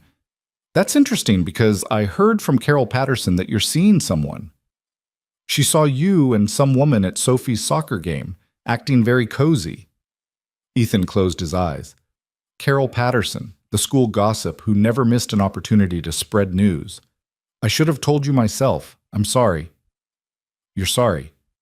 Margaret was quiet for a moment. Ethan, it's been 7 years. We knew you'd date eventually. We want you to be happy. But to hear it from a stranger, and to know that Sophie's already involved? It's not like that. It's complicated. He stood, pacing to the window. The woman, her name is Lana, she's been part of our lives for years, since before Sarah died. She's Sophie's friend, my friend, and recently things changed between us. How recently? 3 weeks. He heard Margaret's sharp intake of breath. 3 weeks? And you've already introduced her to Sophie as your girlfriend? Sophie already knew her, has known her practically her whole life. Lena's the one who... His voice caught. She's the one who helped me survive after Sarah died. Who showed up when I didn't know how to be a single parent. Who's been there for every birthday and milestone and hard moment. We didn't introduce a stranger into Sophie's life. We just finally admitted what's been true for a long time. The silence stretched. Ethan could hear Margaret breathing, could imagine her in the kitchen of the house where Sarah had grown up, trying to process this information. I want to meet her, Margaret said finally. Properly. Not at some school event where we're strangers to each other. If this woman is going to be part of Sophie's life, part of your life, then David and I deserve to know her. Of course. Yes. That's fair. This weekend. Dinner at our house. Bring Sophie and bring Lena. It wasn't a request. After he hung up, Ethan stared at his phone, his stomach churning. This was what he'd been avoiding, the moment when his past and present collided, when Sarah's parents had to reconcile the daughter they'd lost with the woman who was taking a place in her family. Not replacing her. Never replacing her. but occupying space that had been empty for 7 years. He called Lena immediately. "Hey," she answered, and he could hear the smile in her voice. "Missing me already? I just left 2 hours ago. Sarah's parents want to meet you this weekend. Dinner at their house." The smile disappeared from her voice. "Oh, yeah. How did they find out?" He explained about Carol Patterson, about Margaret's hurt at hearing the news secondhand, about the careful control in her voice that suggested she was holding back stronger emotions. "They have every right to be upset," Lena said quietly. "You should have told them." "I know. I just kept finding excuses to put it off." "Because you were afraid they'd react badly?" "Because I was afraid they'd see it as a betrayal of Sarah." The words came out raw. Margaret loved her daughter. They both did. And now I'm asking them to accept that I've moved on, that I'm building a life with someone else, using the foundation Sarah and I started. "Ethan, you're not betraying Sarah by loving again." "I know that in my head, but my heart—" He broke off, struggling to articulate the guilt that had been gnawing at him. "Sometimes I look at you and Sophie together, and I think about how Sarah should be there instead. How she should be the one reading bedtime stories and planning family dinners and watching Sophie grow up. And I feel like I'm stealing something that belonged to her." Lena was quiet for a long moment. When she spoke, her voice was thick with emotion. "Do you want me to come over? We should talk about this in person. Sophie gets out of school in an hour. Then I'll meet you at pickup and we can talk after. This is important, Ethan. We can't leave it hanging between us." She was right. They couldn't. The afternoon felt interminable. Ethan tried to work but gave up after reading the same line of code 17 times. He showed up early to school pickup and sat in his car, watching other parents arrive, all of them navigating their own complicated lives that probably seemed simple from the outside. Lena pulled up next to him 10 minutes before dismissal. She got out of her car and slipped into his passenger seat without a word, reaching for his hand. "Talk to me," she said simply. "I don't know if I can do this," he admitted. "Dinner with Sarah's parents, watching them look at you and compare you to their daughter, seeing them try to be polite while they're thinking about everything they lost. Stop." Lena's grip on his hand tightened. "I'm not going to that dinner to compete with Sarah's memory. I'm going to meet the people who raised the woman you loved, who gave you Sophie, who are still part of your family. This isn't about me replacing anyone. It's about me becoming part of something that already exists. What if they hate you? Then we'll deal with it. But Ethan, I've been doing this job, being part of your and Sophie's life, for 7 years without any official title or recognition. I can handle a difficult dinner with your in-laws." She turned to face him fully. "What I can't handle is you pulling away from me because you feel guilty about being happy." The accusation stung because it was true. He had been pulling away, subtly but steadily, over the past few days, holding back from full intimacy, keeping parts of himself separate, as if creating distance would somehow make this easier. "I'm scared," he confessed. "I'm scared that loving you means forgetting Sarah, that moving forward means leaving her behind. You could never forget her. She's Sophie's mother. She's part of your history, your story. And I would never ask you to erase that." Lena's eyes were bright with unshed tears. "But you can't live the rest of your life as a widower, Ethan. You're allowed to have both, to honor Sarah's memory and build a future with me. Those things aren't mutually exclusive." "Aren't they?" "No." She said it with such certainty that he almost believed her. "Love isn't finite. You don't have a limited supply that you used up with Sarah. You can love what you had with her and love what you have with me. You can miss her and be happy with me. You can remember her and still move forward." Tears were streaming down his face now, the grief he'd been holding at bay for weeks finally breaking through. "I don't know how to do that." "Then we'll figure it out together." She pulled him into her arms, awkward in the confined space of the car, but fierce in her embrace. "But you have to let me in, Ethan, all the way in. You can't keep one foot out the door because you're afraid of betraying a ghost." The harshness of the words made him flinch, but she didn't apologize. "Sarah isn't here," Lena continued, her voice breaking, "and I'm so sorry about that. I'm sorry Sophie doesn't have her mother and you don't have your wife and her parents don't have their daughter. But I am here. I'm alive and real, and I love you both so much it terrifies me. And if you can't accept that without feeling guilty, then we need to stop this now before Sophie gets any more attached." The threat of losing her cut through his paralysis like a knife. No, no, I don't want to stop. Then what do you want? You. I want you. I want us. He pulled back to look at her, seeing his own fear reflected in her eyes. I'm sorry. I've been an idiot again. You have been, but I understand why. She wiped her eyes, then his. Grief doesn't have a timeline, and you're allowed to still be processing Sarah's death. But you can't use it as a shield to keep me at arm's length. That's not fair to either of us. I know. So we're going to that dinner on Saturday. We're going to let Margaret and David meet me, ask me questions, judge whether I'm good enough for you and Sophie. And you're going to be there beside me, showing them that this is real and it matters, and you're not ashamed of it. The word ashamed hit him like a slap. I'm not ashamed of you. Aren't you? Even a little? She watched his face carefully. Ashamed that you fell in love with someone other than Sarah? Ashamed that Sophie calls me when she has nightmares now instead of just you? Ashamed that you're building something new instead of preserving what was? He wanted to deny it, but the words stuck in his throat because there was truth in what she was saying. Not shame exactly, but a complicated mix of guilt and grief and fear that felt close enough. The school bell rang. Within seconds, children were streaming out of the building, a flood of backpacks and noise. We'll finish this later, Lena said, composing herself quickly. But Ethan, I need you to figure out what you really want. Because I can handle hard, I can handle complicated, but I can't handle being loved in secret, like I'm something you're not quite ready to claim. She got out of the car before he could respond, and he watched her walk toward the pickup area, her shoulders squared with a dignity that made his chest ache. Sophie appeared moments later, running toward his car with her usual enthusiasm. She climbed in, chattering about her day, oblivious to the tension that had just played out. Where's Lena? I saw her car. She's right there. Ethan pointed, and Sophie waved frantically until Lena looked over and waved back, her smile not quite reaching her eyes. Can she come to dinner? Not tonight, baby. She has work stuff to finish. It wasn't exactly a lie, but it felt like one. That evening was difficult. Sophie kept asking why Lena hadn't stayed, if she was mad about something, if they'd had a fight.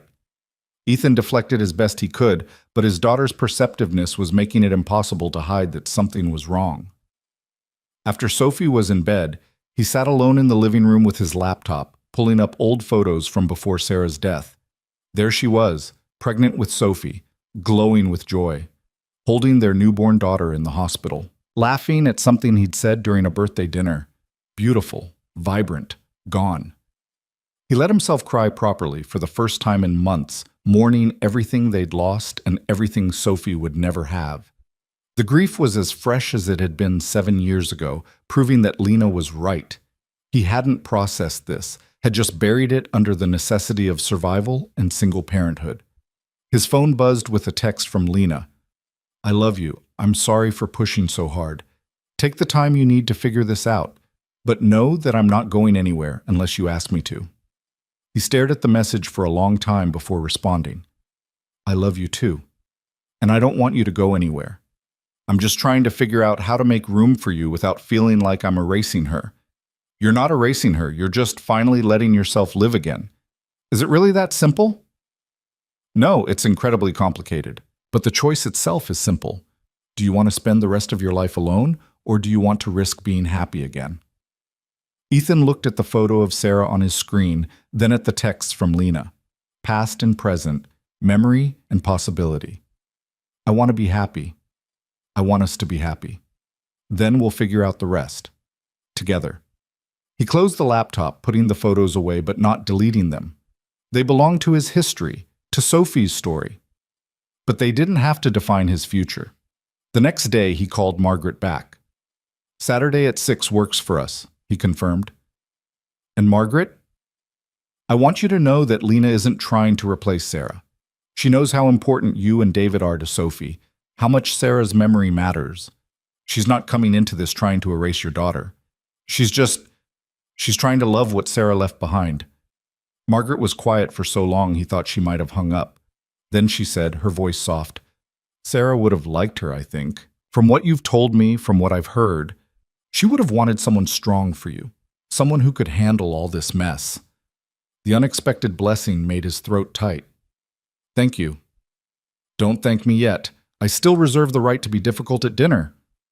I wouldn't expect anything less. He told Lena that night, over dinner at her apartment while Sophie had a sleepover at a friend's house. It was the first time they'd been truly alone since the conversation in the car, and the tension between them was palpable. She said Sarah would have liked you, Ethan said, watching Lena's face for a reaction. That's generous of her. She hasn't even met me yet. I think she's trying to accept this, to accept us. Lena set down her fork, her food barely touched. And what about you? Have you accepted us? I'm trying. That's not the same thing as succeeding. I know. He reached across the table for her hand. I talked to someone yesterday, a therapist. First session is next week. Her eyes widened. Really? Really? You were right. I haven't dealt with Sarah's death. Not properly. I've just been surviving, and that's not the same as healing. If I want to be good for you, good for Sophie, I need to actually work through this instead of letting it fester. Ethan, her voice broke. I'm all in, Lena. I know I haven't been acting like it, but I am. You deserve someone who shows up fully, without reservation, without guilt, and I'm going to become that person. It might take time, but I'm going to get there. She came around the table and climbed into his lap, holding him tightly. I don't need you to be perfect. I just need you to be honest, to let me help carry some of this weight instead of bearing it all alone. I'm not good at asking for help. I've noticed. But you're going to have to learn, because I'm not leaving. Even when you push me away, even when this gets hard, I'm staying. They held each other in the quiet of her kitchen, and Ethan felt something shift inside him. Not a complete transformation, but a beginning, an opening. Saturday arrived with gray skies that threatened rain. Sophie was bouncing with nervous excitement, having been told they were having dinner with her grandparents, and that Lena was coming as Daddy's girlfriend. What if they don't like her? Sophie asked as Ethan helped her into her dress. They'll like her. How could they not? But what if they think she's not good enough for us? Ethan knelt down to meet his daughter's eyes. Sophie, listen to me. Lena is more than good enough. She's been part of our family for so long that Grandma and Grandpa already know her name, already know how important she is to us. This dinner is just making it official. But you're nervous, I can tell. I am nervous, but not because I'm worried about Lena. I'm nervous because I want your grandparents to be happy for us, and I'm not sure they will be. Because of Mommy? The question was asked with such simple clarity that it took his breath away. Yeah, baby, because of Mommy. Sophie thought about this seriously. Do you think Mommy would like Lena? Ethan's chest tightened. I think your Mommy would love anyone who took care of you the way Lena does, and I think she'd want me to be happy. Then Grandma and Grandpa should want that too. If only adult emotions were as straightforward as childhood logic. They picked up Lena at her apartment. She wore a simple blue dress that made her eyes look even greener, and she'd clearly put effort into looking presentable without trying too hard. She kissed Ethan quickly, then fussed over Sophie's hair, the familiar routine calming everyone's nerves. The drive to Margaret and David's house was quiet. Lena held Ethan's hand across the center console while Sophie chattered from the back seat, seemingly oblivious to the tension radiating from the adults. Margaret and David's house was a modest two-story in an older neighborhood, the kind of place where you could still find kids playing in the street on summer evenings. Sarah had grown up here, had brought Ethan home to meet her parents in this same driveway 8 years ago. The memory felt both distant and achingly present. Margaret opened the door before they could knock. She was a small woman with Sarah's eyes and a smile that had become strained since losing her daughter. David stood behind her, tall and quiet, his grief expressed through silence rather than words. Sophie! Margaret's face transformed when she saw her granddaughter, all tension momentarily forgotten as she pulled the girl into a hug. Look at you in that pretty dress. Lena helped me pick it out, Sophie announced proudly. The statement landed like a stone in still water. Margaret's eyes shifted to Lena, and Ethan watched his mother-in-law take in the woman who'd become so integral to her granddaughter's life. You must be Lena, Margaret said, her voice carefully neutral. Come in, dinner's almost ready. They entered the house that smelled of roast chicken and old memories. Ethan had been here hundreds of times, but tonight it felt different. foreign and familiar all at once. Sophie ran off to show David a project she'd brought from school, leaving the three adults standing awkwardly in the living room. "Can I help with anything?" Lena offered. "No, thank you. It's all handled." Margaret studied her with an intensity that made Ethan want to step between them protectively. "Ethan tells me you've known each other for quite some time." 7 years, since just before— Lena paused delicately. "Since just before Sarah passed." The use of Sarah's name seemed to surprise Margaret. Most people avoided mentioning her, as if saying her name would somehow wound them. "And you've been part of Sophie's life all this time?" "As much as Ethan would allow. I helped where I could, school pickups, dinner, bedtime stories, just being an extra set of hands when single parenting got overwhelming." "That was kind of you." The words were polite but cool, and Ethan could see Lena absorbing the subtext. "You were the babysitter, the helper, not the mother." "Sophie makes it easy," Lena said quietly. "She's an incredible kid. You and your husband should be proud. She's got so much of Sarah in her, the way she laughs, her stubbornness, her huge heart." Margaret's composure cracked slightly. "You knew Sarah?" "Only briefly. We met a few times at parties, community events. I didn't know her well, but I knew she was loved, and I can see her in Sophie every single day." Lena's voice was steady, genuine. "I'm not trying to replace her, Mrs. Harrison. I know I never could. I'm just trying to love what she left behind." The exact words Ethan had said on the phone, but coming from Lena, they carried different weight. The room went silent except for Sophie's laughter from the other room where David was entertaining her. Margaret's eyes filled with tears. "She would have been a wonderful mother if she'd lived." "I'm sure she would have been," Lena agreed softly, "but she didn't live, and now here you are, doing the job that should have been hers." The bitterness in Margaret's voice was sharp enough to cut. Ethan started to intervene, but Lena spoke first. "You're right. This should have been her job. Sophie should have her mother. You should have your daughter. None of us should be here navigating this impossible situation." Lena's voice remained gentle despite the attack. "But here we are anyway, and I can either stand on the sidelines and watch Ethan raise Sophie alone, or I can step forward and help. Not as a replacement, as someone who loves them both." "For how long?" The question was cruel, pointed. "How long until you leave? How long until Sophie loses another person?" "For as long as they'll have me," Lena answered without hesitation. "I'm not going anywhere, Mrs. Harrison. I've been here for 7 years through every hard moment, and I'm not leaving now, or ever." Margaret studied her for a long moment, then nodded slowly. "Dinner's ready. We should eat before it gets cold." It wasn't acceptance exactly, but it wasn't rejection either. Ethan caught Lena's eye and saw his own relief reflected back. Dinner was stilted at first, everyone too careful with their words. But Sophie, oblivious to the undercurrents, kept the conversation moving with stories from school and questions about dessert and requests for David to tell his joke about the penguin. Gradually, the tension began to ease. Margaret asked Lena about her work, and Lena answered with genuine enthusiasm, clearly trying to connect. David remained mostly quiet, but Ethan caught him watching Lena with Sophie, seeing the easy affection between them. After dinner, while Margaret and Lena were in the kitchen loading the dishwasher despite Margaret's protests, David pulled Ethan aside on the back porch. "She's good with Sophie," he said without preamble. "She is." "And she makes you happy?" "More than I thought possible." David nodded, looking out at the darkening yard. "Margaret's having a harder time with this than I am. Sarah was her baby, her only child. Watching someone else take that role, it hurts her. Lena's not trying to take anything." "I know. I heard what she said, and I believe her." David turned to look at him. "But Margaret needs time. She needs to see that loving Lena doesn't mean you loved Sarah any less. That Sophie having a mother figure doesn't erase the mother she lost. I know that. I do. But I don't know how to prove it." "You don't prove it.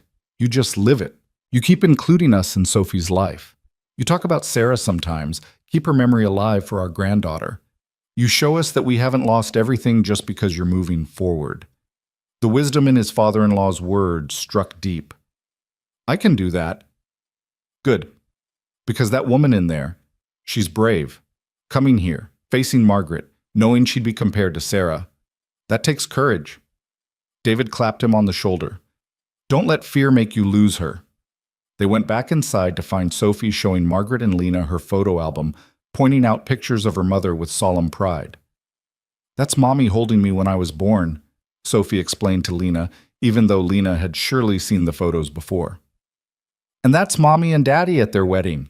Lena looked at each picture with genuine interest, not shying away from Sarah's presence. Your Mommy was beautiful, and look how happy your Daddy looks. He's happy now too, Sophie said matter-of-factly. With you. The simple statement hung in the air. Margaret looked at Ethan, then at Lena, and something in her expression softened infinitesimally. We should get Sophie home, Ethan said, recognizing when to make an exit. School night and all. The goodbyes were warmer than the hellos had been. Margaret hugged Sophie tightly, promised to come to her school play next month. She even hugged Ethan, whispering, "Be happy," in his ear. When she turned to Lena, there was a long pause before she extended her hand. Thank you for coming, and for taking care of my granddaughter. It's my privilege, Lena said, shaking her hand firmly. In the car, Sophie fell asleep almost immediately, exhausted from the emotional evening. Lena and Ethan drove in silence for a few minutes before she spoke. That was brutal. You were amazing. I felt like I was on trial. You were. And you passed. He reached for her hand. I'm sorry it was so hard. Don't be. She's protecting her daughter's memory. I can't fault her for that. Lena looked out the window at the passing streetlights. Do you think she'll ever really accept me? She'll accept that you make Sophie and me happy. That might have to be enough. And for you? Is it enough? That I can't ever fully replace Sarah in anyone's eyes? He pulled the car over, needing to say this while looking at her directly. You're not a replacement. You're something entirely different, something new. And that's not less. It's just different. Different how? Sarah and I grew up together. We were kids when we met, figured out adulthood side by side. What we had was built on youth and optimism, and the belief that everything would work out. His voice roughened. You and I were built on loss and survival and the knowledge that everything can fall apart. What we have isn't innocent or easy. It's hard-won and complicated and real in ways I never imagined. Tears were streaming down Lena's face. I love you. I love you too. And I'm done comparing, done feeling guilty. You're not Sarah's replacement. You're your own person, and I choose you. Every day, I choose you. They kissed in the dim interior of the car, with Sophie sleeping in the back and their future spreading out before them, uncertain but full of possibility. When they got home, Ethan carried Sophie inside while Lena followed, and together they tucked her into bed. It felt natural. Right. Like a family. After Sophie was settled, they stood in the hallway outside her door, and Lena wrapped her arms around his waist. Thank you for tonight, she said, for standing beside me, for not letting Margaret's doubts become your doubts. Thank you for being patient with me while I figured my shit out. She laughed softly. Language. Sophie's asleep. Still, she pulled back to look at him. 3 months until my lease is up. Are you still sure about this? More sure than I've been about anything in 7 years. Even though it's complicated and messy and we're probably going to screw things up sometimes, especially because of that. He kissed her forehead. Perfect is overrated. I'll take real and messy over perfect any day. Good, because I'm about as far from perfect as they come. You're perfect for us. That's all that matters. They stood in the quiet hallway holding each other, and Ethan felt the last of his resistance crumble. This was his life now. Not the one he'd planned with Sarah, but the one he'd built from grief and survival and unexpected love. And it was good. Different from what he'd imagined. Harder in some ways, but shot through with joy he'd stopped believing he deserved. Lena stayed that night, curled against him in the bed he'd slept in alone for 7 years. And when he woke in the pre-dawn darkness with her breathing softly beside him, he didn't feel guilt. He felt grateful. For second chances. For brave women who loved broken men. For daughters who understood more than they should. For in-laws who tried to accept what they couldn't change. For all of it.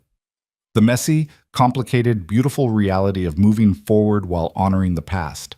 of loving again after loss, of choosing happiness even when it scared him. In the darkness, Ethan made a silent promise to Sarah's memory and to Lena's presence. He would love them both, one as the foundation of his past, the other as the architect of his future. And he would stop feeling like those two loves couldn't coexist. Because they could. They had to. For Sophie's sake, and for his own. The therapy sessions became Ethan's anchor over the following weeks. Every Tuesday evening, while Lena picked Sophie up from school and helped with homework, he sat in Dr. Chen's office and unpacked 7 years of grief he'd convinced himself he'd already processed. "You didn't grieve," Dr. Chen told him during their third session. "You survived. There's a difference." She was right. He'd gone into crisis mode the day Sarah died and never fully emerged. Every emotion had been filtered through the lens of what does Sophie need, until his own needs had become invisible even to himself. "I was afraid if I fell apart, there'd be no one to hold Sophie together," he admitted. "And now? Now I have Lena, and that terrifies me almost as much as it comforts me." Dr. Chen leaned forward, her expression thoughtful. "Tell me about that terror."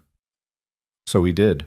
He talked about the guilt of loving someone new, the fear of loss, the impossible weight of trying to honor Sarah's memory while building a future with Lena.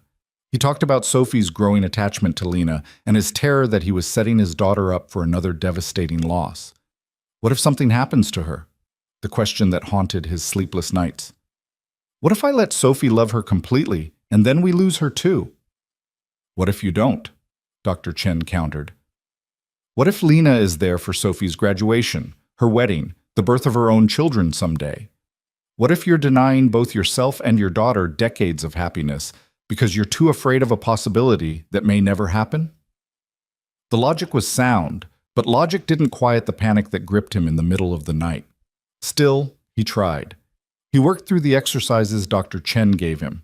He wrote letters to Sarah that he never sent, processing feelings he'd buried. He practiced saying, "I love Lena," without immediately following it with qualifiers or apologies to Sarah's memory. And slowly, incrementally, he began to heal. The 10-week mark arrived with moving boxes and a chaotic Saturday that would forever be etched in Ethan's memory as both exhausting and perfect. Lena had been gradually bringing things over for weeks, clothes, books, kitchen items she preferred to his.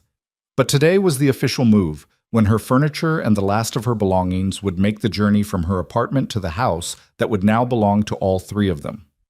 Sophie had appointed herself moving supervisor and took the job with absolute seriousness, directing the movers with an authority that made the burly men smile indulgently. "That box says fragile, so you have to be extra careful," she informed a mover twice her size. "And Lena's favorite lamp goes in the living room, not the bedroom." "Yes, ma'am," the mover said with barely concealed amusement. Ethan and Lena stood in what was now their shared bedroom, looking at the space that would need to accommodate 2 people's worth of belongings. "We should probably get a bigger dresser," Lena observed, eyeing the furniture critically. "Add it to the list." Ethan wrapped his arms around her from behind, resting his chin on her shoulder. "Along with new curtains, a bookshelf for the hallway, and apparently a lamp for the living room that I didn't know we needed. Sophie has opinions." "Sophie has many opinions." They stood like that for a moment, watching through the window as movers carried in boxes labeled with Lena's neat handwriting. 7 years of friendship culminating in this strange, wonderful chaos of merging lives. "Having second thoughts?" Lena asked, and he heard the vulnerability beneath the casual tone.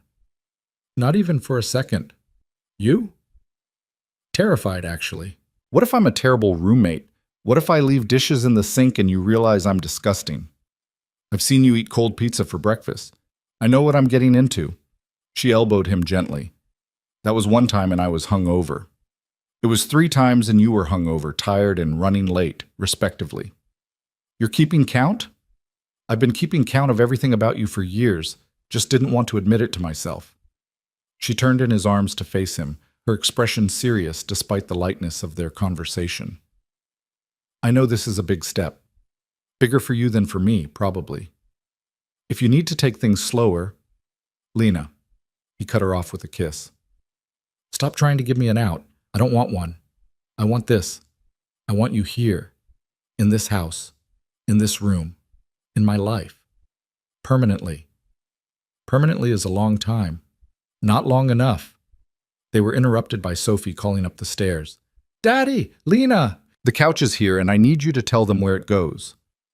Your daughter is very demanding, Lena said, pulling away with a smile. Our daughter, Ethan corrected and watched Lena's eyes fill with tears. Yeah, she whispered. Our daughter. The rest of the day passed in a blur of activity.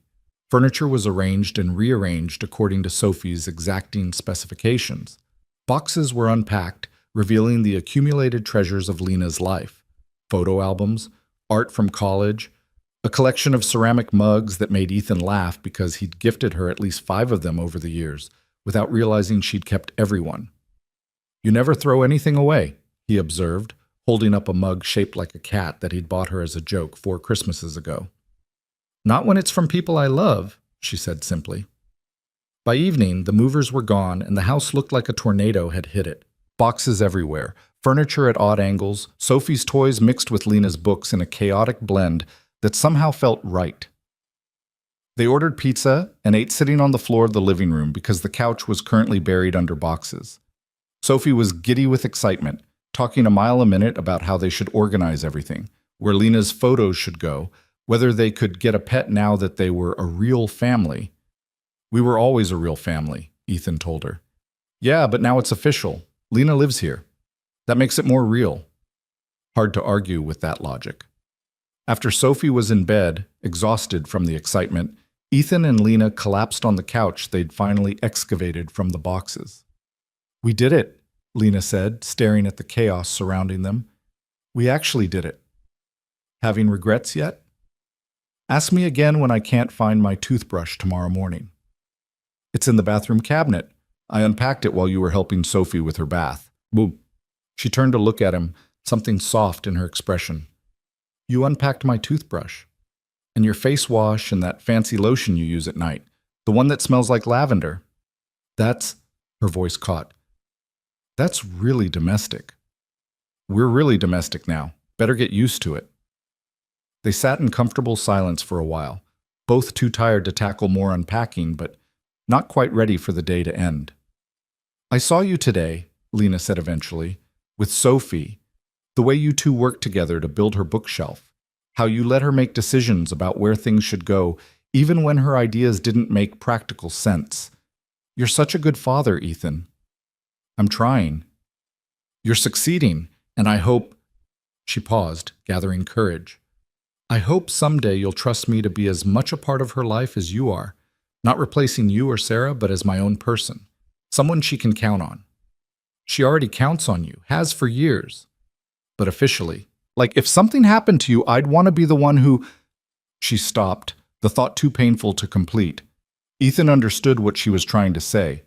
Guardianship, legal rights, the kind of security that came with official recognition as Sophie's parent. I'll talk to my lawyer, he said quietly.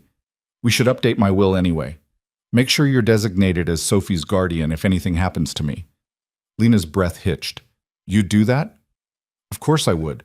You're her family. That should be legally recognized. What about Sarah's parents? Won't they? They're in their 70s. They love Sophie, but they're not equipped to raise a young child full-time. You are. You've been doing it alongside me for 7 years. He took her hand. Besides, it's what Sophie would want. If she had a choice in who took care of her, she'd choose you. Don't, Lena said, her voice breaking. Don't talk about something happening to you. I can't. Hey. He pulled her close, feeling her shake against him. Nothing's going to happen to me. But we should be prepared just in case. For Sophie's sake. She nodded against his chest, and they held each other in the messy living room of their newly shared home, making silent promises about a future they were building together. The next few weeks brought an adjustment period that tested them in ways Ethan hadn't anticipated. Living with someone was different from spending time with them. Lena had habits that drove him crazy. She left cabinet doors open, couldn't seem to put the cap back on the toothpaste, had a tendency to start projects and abandon them halfway through. But she also brought a warmth to the house that had been missing. She filled the kitchen with the smell of baking on Sunday mornings. She left notes in Sophie's lunchbox and reminded Ethan about appointments he would have forgotten. She sang off-key into the shower and laughed at her own jokes and brought a lightness to their lives that made even difficult days manageable. They had their first real fight 3 weeks after she moved in, over something stupid, whose turn it was to do the dishes. It escalated into a larger argument about division of labor and unspoken expectations, and ended with both of them apologizing and promising to communicate better. "I'm sorry," Ethan said, holding her in the kitchen while dirty dishes sat forgotten in the sink. "I'm not used to negotiating domestic stuff with another adult." "Neither am I. We're going to mess this up sometimes. As long as we keep fixing it. Deal." Sophie adjusted to the new normal with surprising ease. Having Lena there full-time meant more help with homework, more elaborate dinners, more spontaneous dance parties in the living room. But it also meant new rules and boundaries, times when Lena had to be the bad guy and enforce bedtime or limit screen time. "I don't have to listen to you," Sophie said one night when Lena told her to turn off the TV. "You're not my mom." The words hung in the air like a bomb. Ethan, who'd been working in his office, heard the exchange and came out to find Lena frozen in the doorway, her face pale. "Sophie Grace Cole," he said in his sternest father voice. "Apologize. Right now. But she's not. She's family, and you will respect her the same way you respect me. Apologize." Sophie's face crumpled. "I'm sorry, Lena. I didn't mean it." Lena knelt down to Sophie's level. "It's okay to be frustrated with me. And you're right. I'm not your mom. But I'm someone who loves you and takes care of you, and that means sometimes I have to make rules you don't like, just like your dad does." "I know." Sophie threw her arms around Lena's neck. "I was just mad because I wanted to watch one more show." "I get that, but it's bedtime, so TV off, teeth brushed, and I'll read you an extra chapter if you get ready quickly."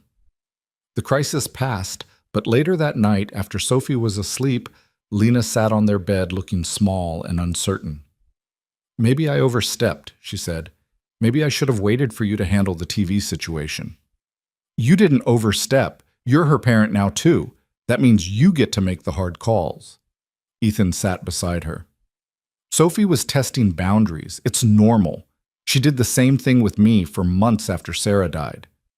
She called me not her mom because she was mad and knew it would hurt. But Lena, the fact that she knows those words would hurt you means she sees you as a parental figure. Otherwise, it wouldn't have been an effective weapon. That's a really twisted way of looking at it. Welcome to parenting. It's all twisted logic and picking your battles. She leaned into him, exhausted. "I knew this would be hard, but I didn't expect it to hurt when she pushed back. It gets easier.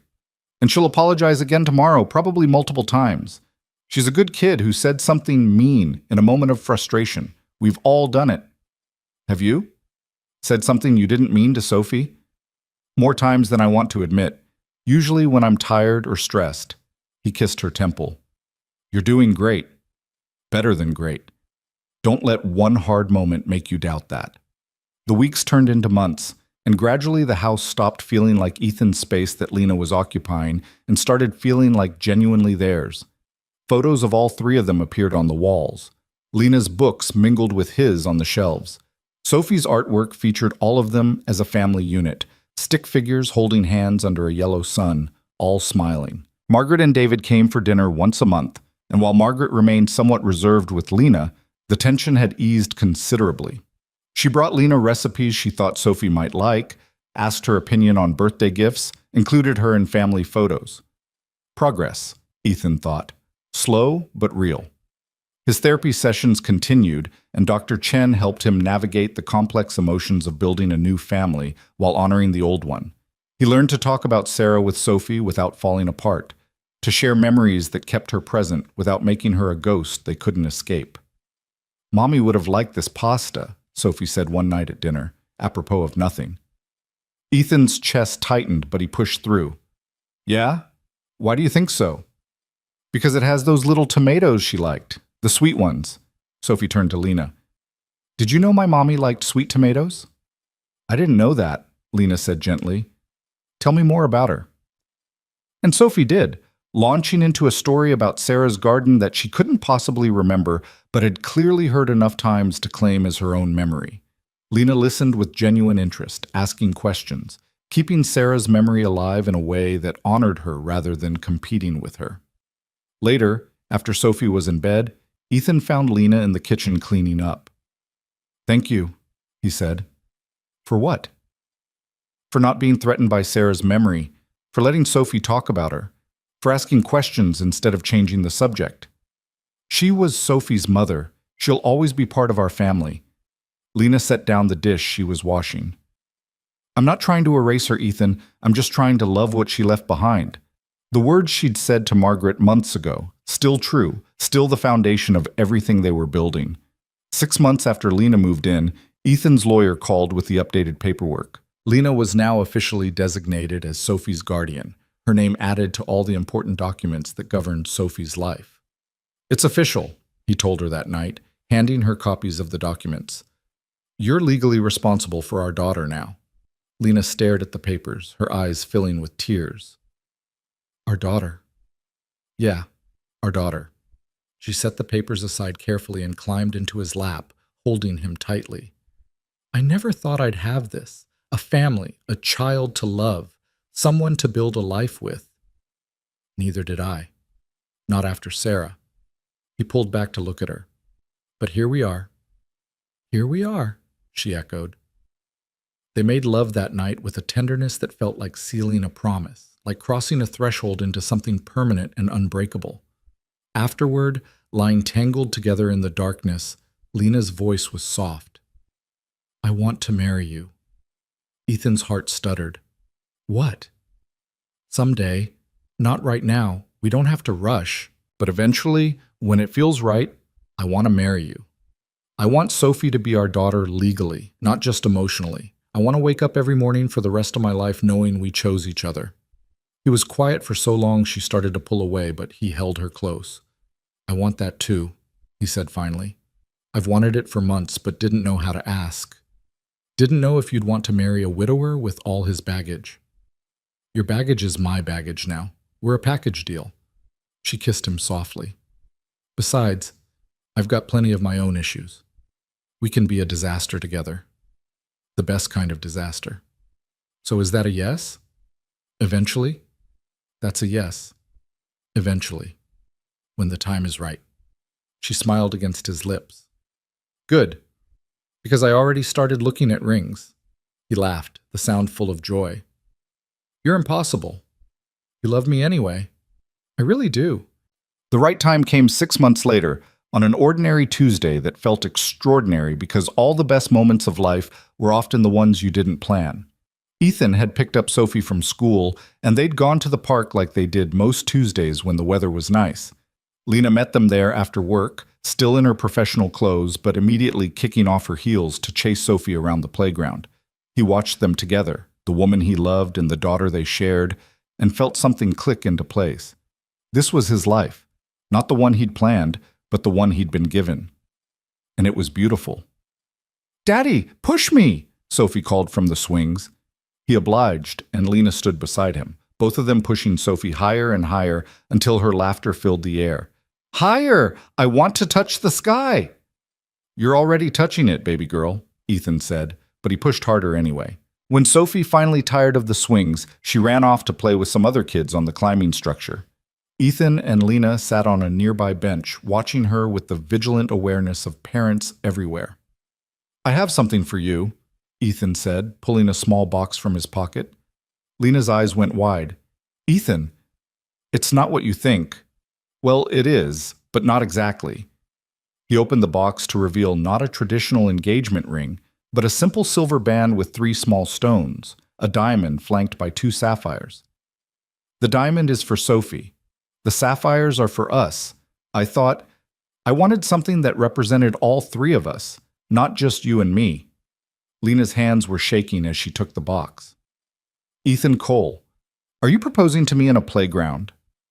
"I'm proposing to you in the place where we've spent hundreds of afternoons watching our daughter grow up, where we've had some of our best conversations, where everything about our life together feels most real."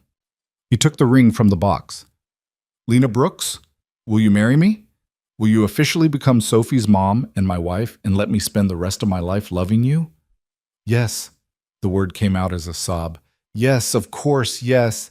He slipped the ring on her finger and she threw her arms around him, kissing him with enough force to nearly knock him off the bench. Daddy, Lena, what are you doing? Sophie came running over, having noticed the commotion. We're getting married, Lena told her, her face radiant with joy. Your daddy just asked me to marry him. Sophie's eyes went as round as saucers. Really? Like, for real married? For real married, Ethan confirmed. Does that mean Lena will be my mom? If you want me to be, Lena said carefully. I know you had a mom who loved you very much. I'm not trying to replace her, but I'd be honored to be your mom too, if that's okay with you. Sophie thought about this seriously for a moment. Then she nodded decisively. You can be my mom. I think Mommy Sarah would like that. She'd want someone to take care of me and Daddy.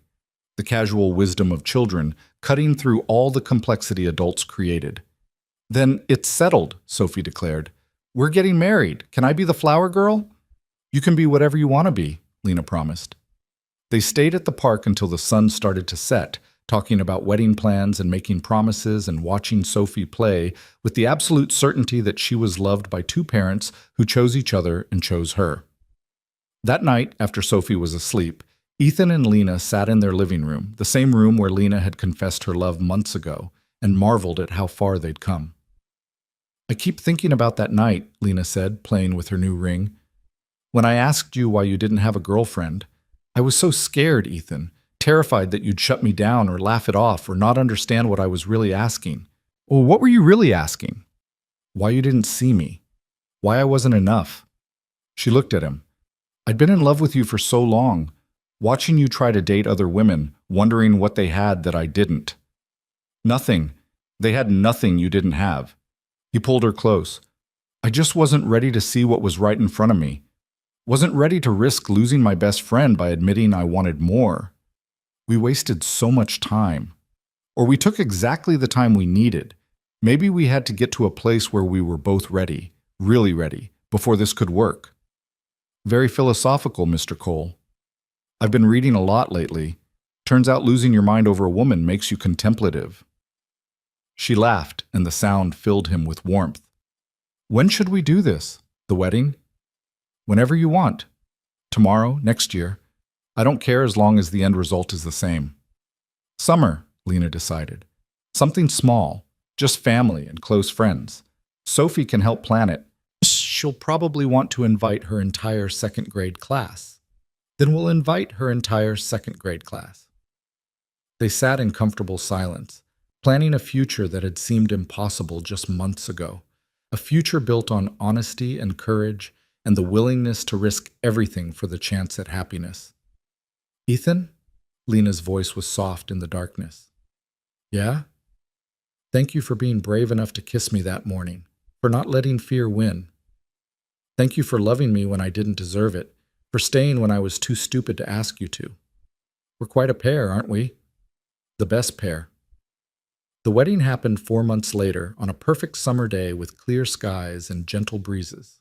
It was small, just as Lena had wanted, held in Margaret and David's backyard where Sarah had played as a child, where her memory could be present without being overwhelming. Sophie did indeed serve as flower girl, taking her role so seriously she insisted on 3 rehearsals and a practice run the morning of the wedding. She wore a dress she'd picked out herself, pale blue with white flowers, and carried a basket of rose petals like they were the most precious cargo in the world. Margaret cried through the entire ceremony, but when Lena and Ethan exchanged vows, she was smiling through her tears.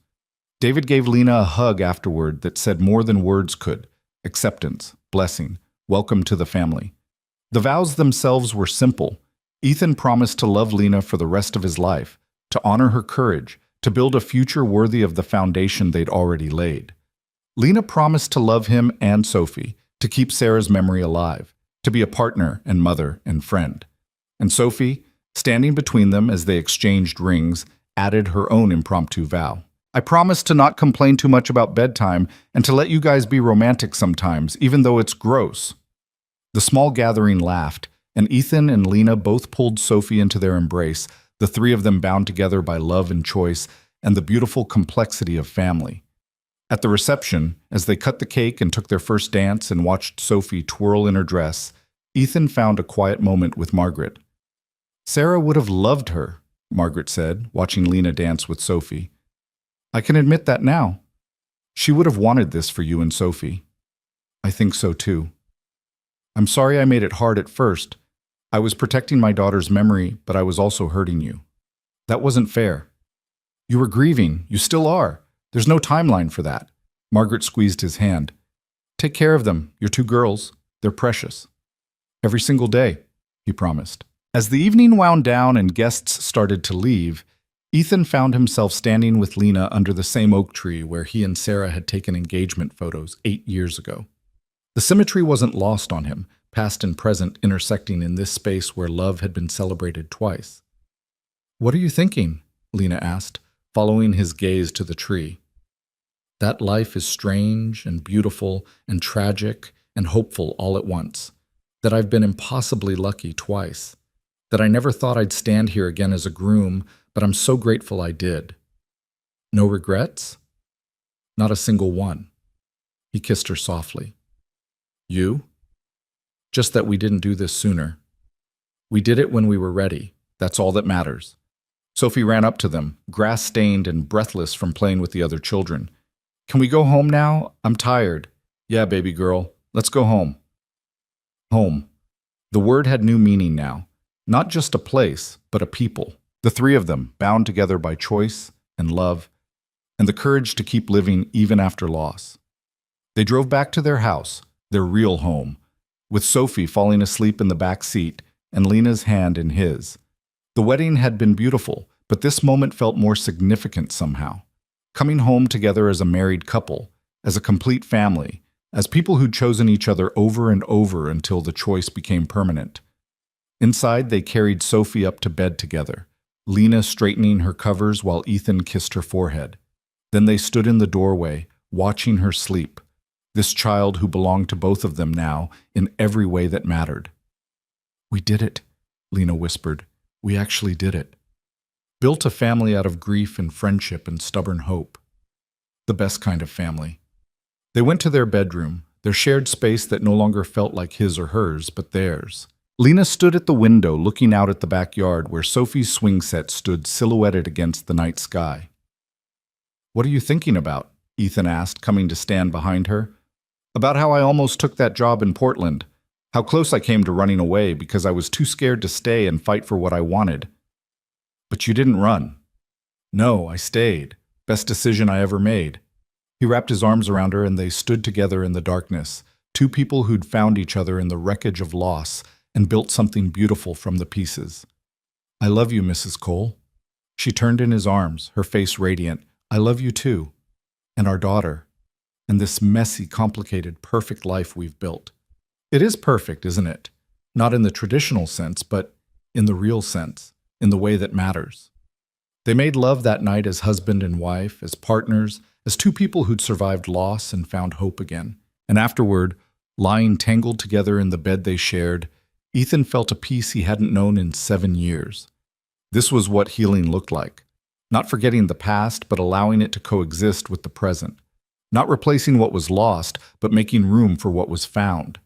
Sarah would always be part of their story, Sophie's first mother, the woman who'd taught Ethan how to love, the foundation on which everything else was built.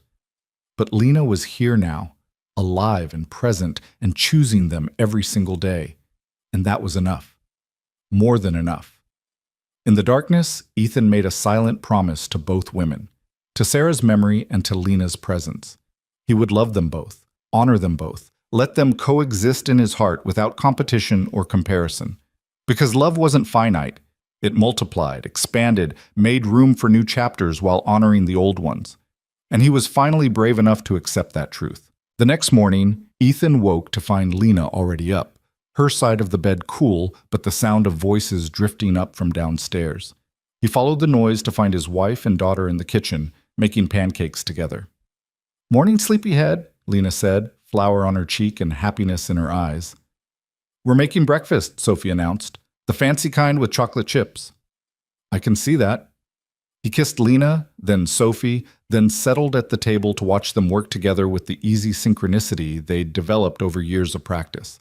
This was his life now. Sunday morning pancakes with his wife and daughter, flower fights and laughter, and the simple joy of being together. No more surviving on his own. No more pretending he didn't need anyone. Just love. Messy and complicated and real. Everything he'd been afraid to want, finally his. "Daddy, you're smiling funny," Sophie observed, setting a plate in front of him. "Am I?" "Yeah, like you have a secret." "No secret, baby girl. Just happy." "Good. You should always be happy." Sophie climbed into his lap even though she was getting too big for it. "We're all happy now. Our family is complete." She was right. Their family was complete. Not in the way he'd once imagined, but in a way that honored the past while embracing the future. Sarah had given him Sophie and taught him how to love. Grief had taught him how to survive. And Lena had taught him how to live again. All of it mattered. All of it had shaped him into the man he was today. A man capable of loving deeply, grieving honestly, and choosing happiness even when it scared him. "What are we doing today?" Lena asked, settling into the chair next to him. "Whatever we want," Ethan said, taking her hand. "We have all the time in the world." And for the first time in 7 years, he actually believed it. The future stretched out before them, uncertain but full of possibility.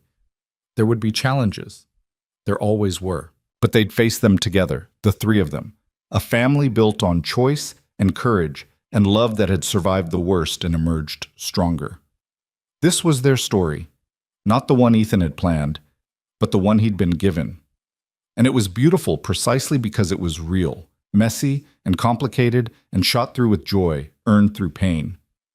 He looked at his wife and daughter, at the Sunday morning chaos of their kitchen, at the life they'd built from grief and hope and stubborn determination. And he smiled. Because sometimes the best love stories weren't the easy ones. They were the ones that asked you to be brave, to risk everything, to choose happiness, even when fear said it was safer to stay alone. They were the ones where you learned that moving forward didn't mean forgetting the past. It meant carrying it with you while making room for new chapters, new love, new joy. They were the ones where a single father learned to love again, where a patient friend became a wife, where a little girl gained a mother who chose her every single day. This was that story, and it was just beginning.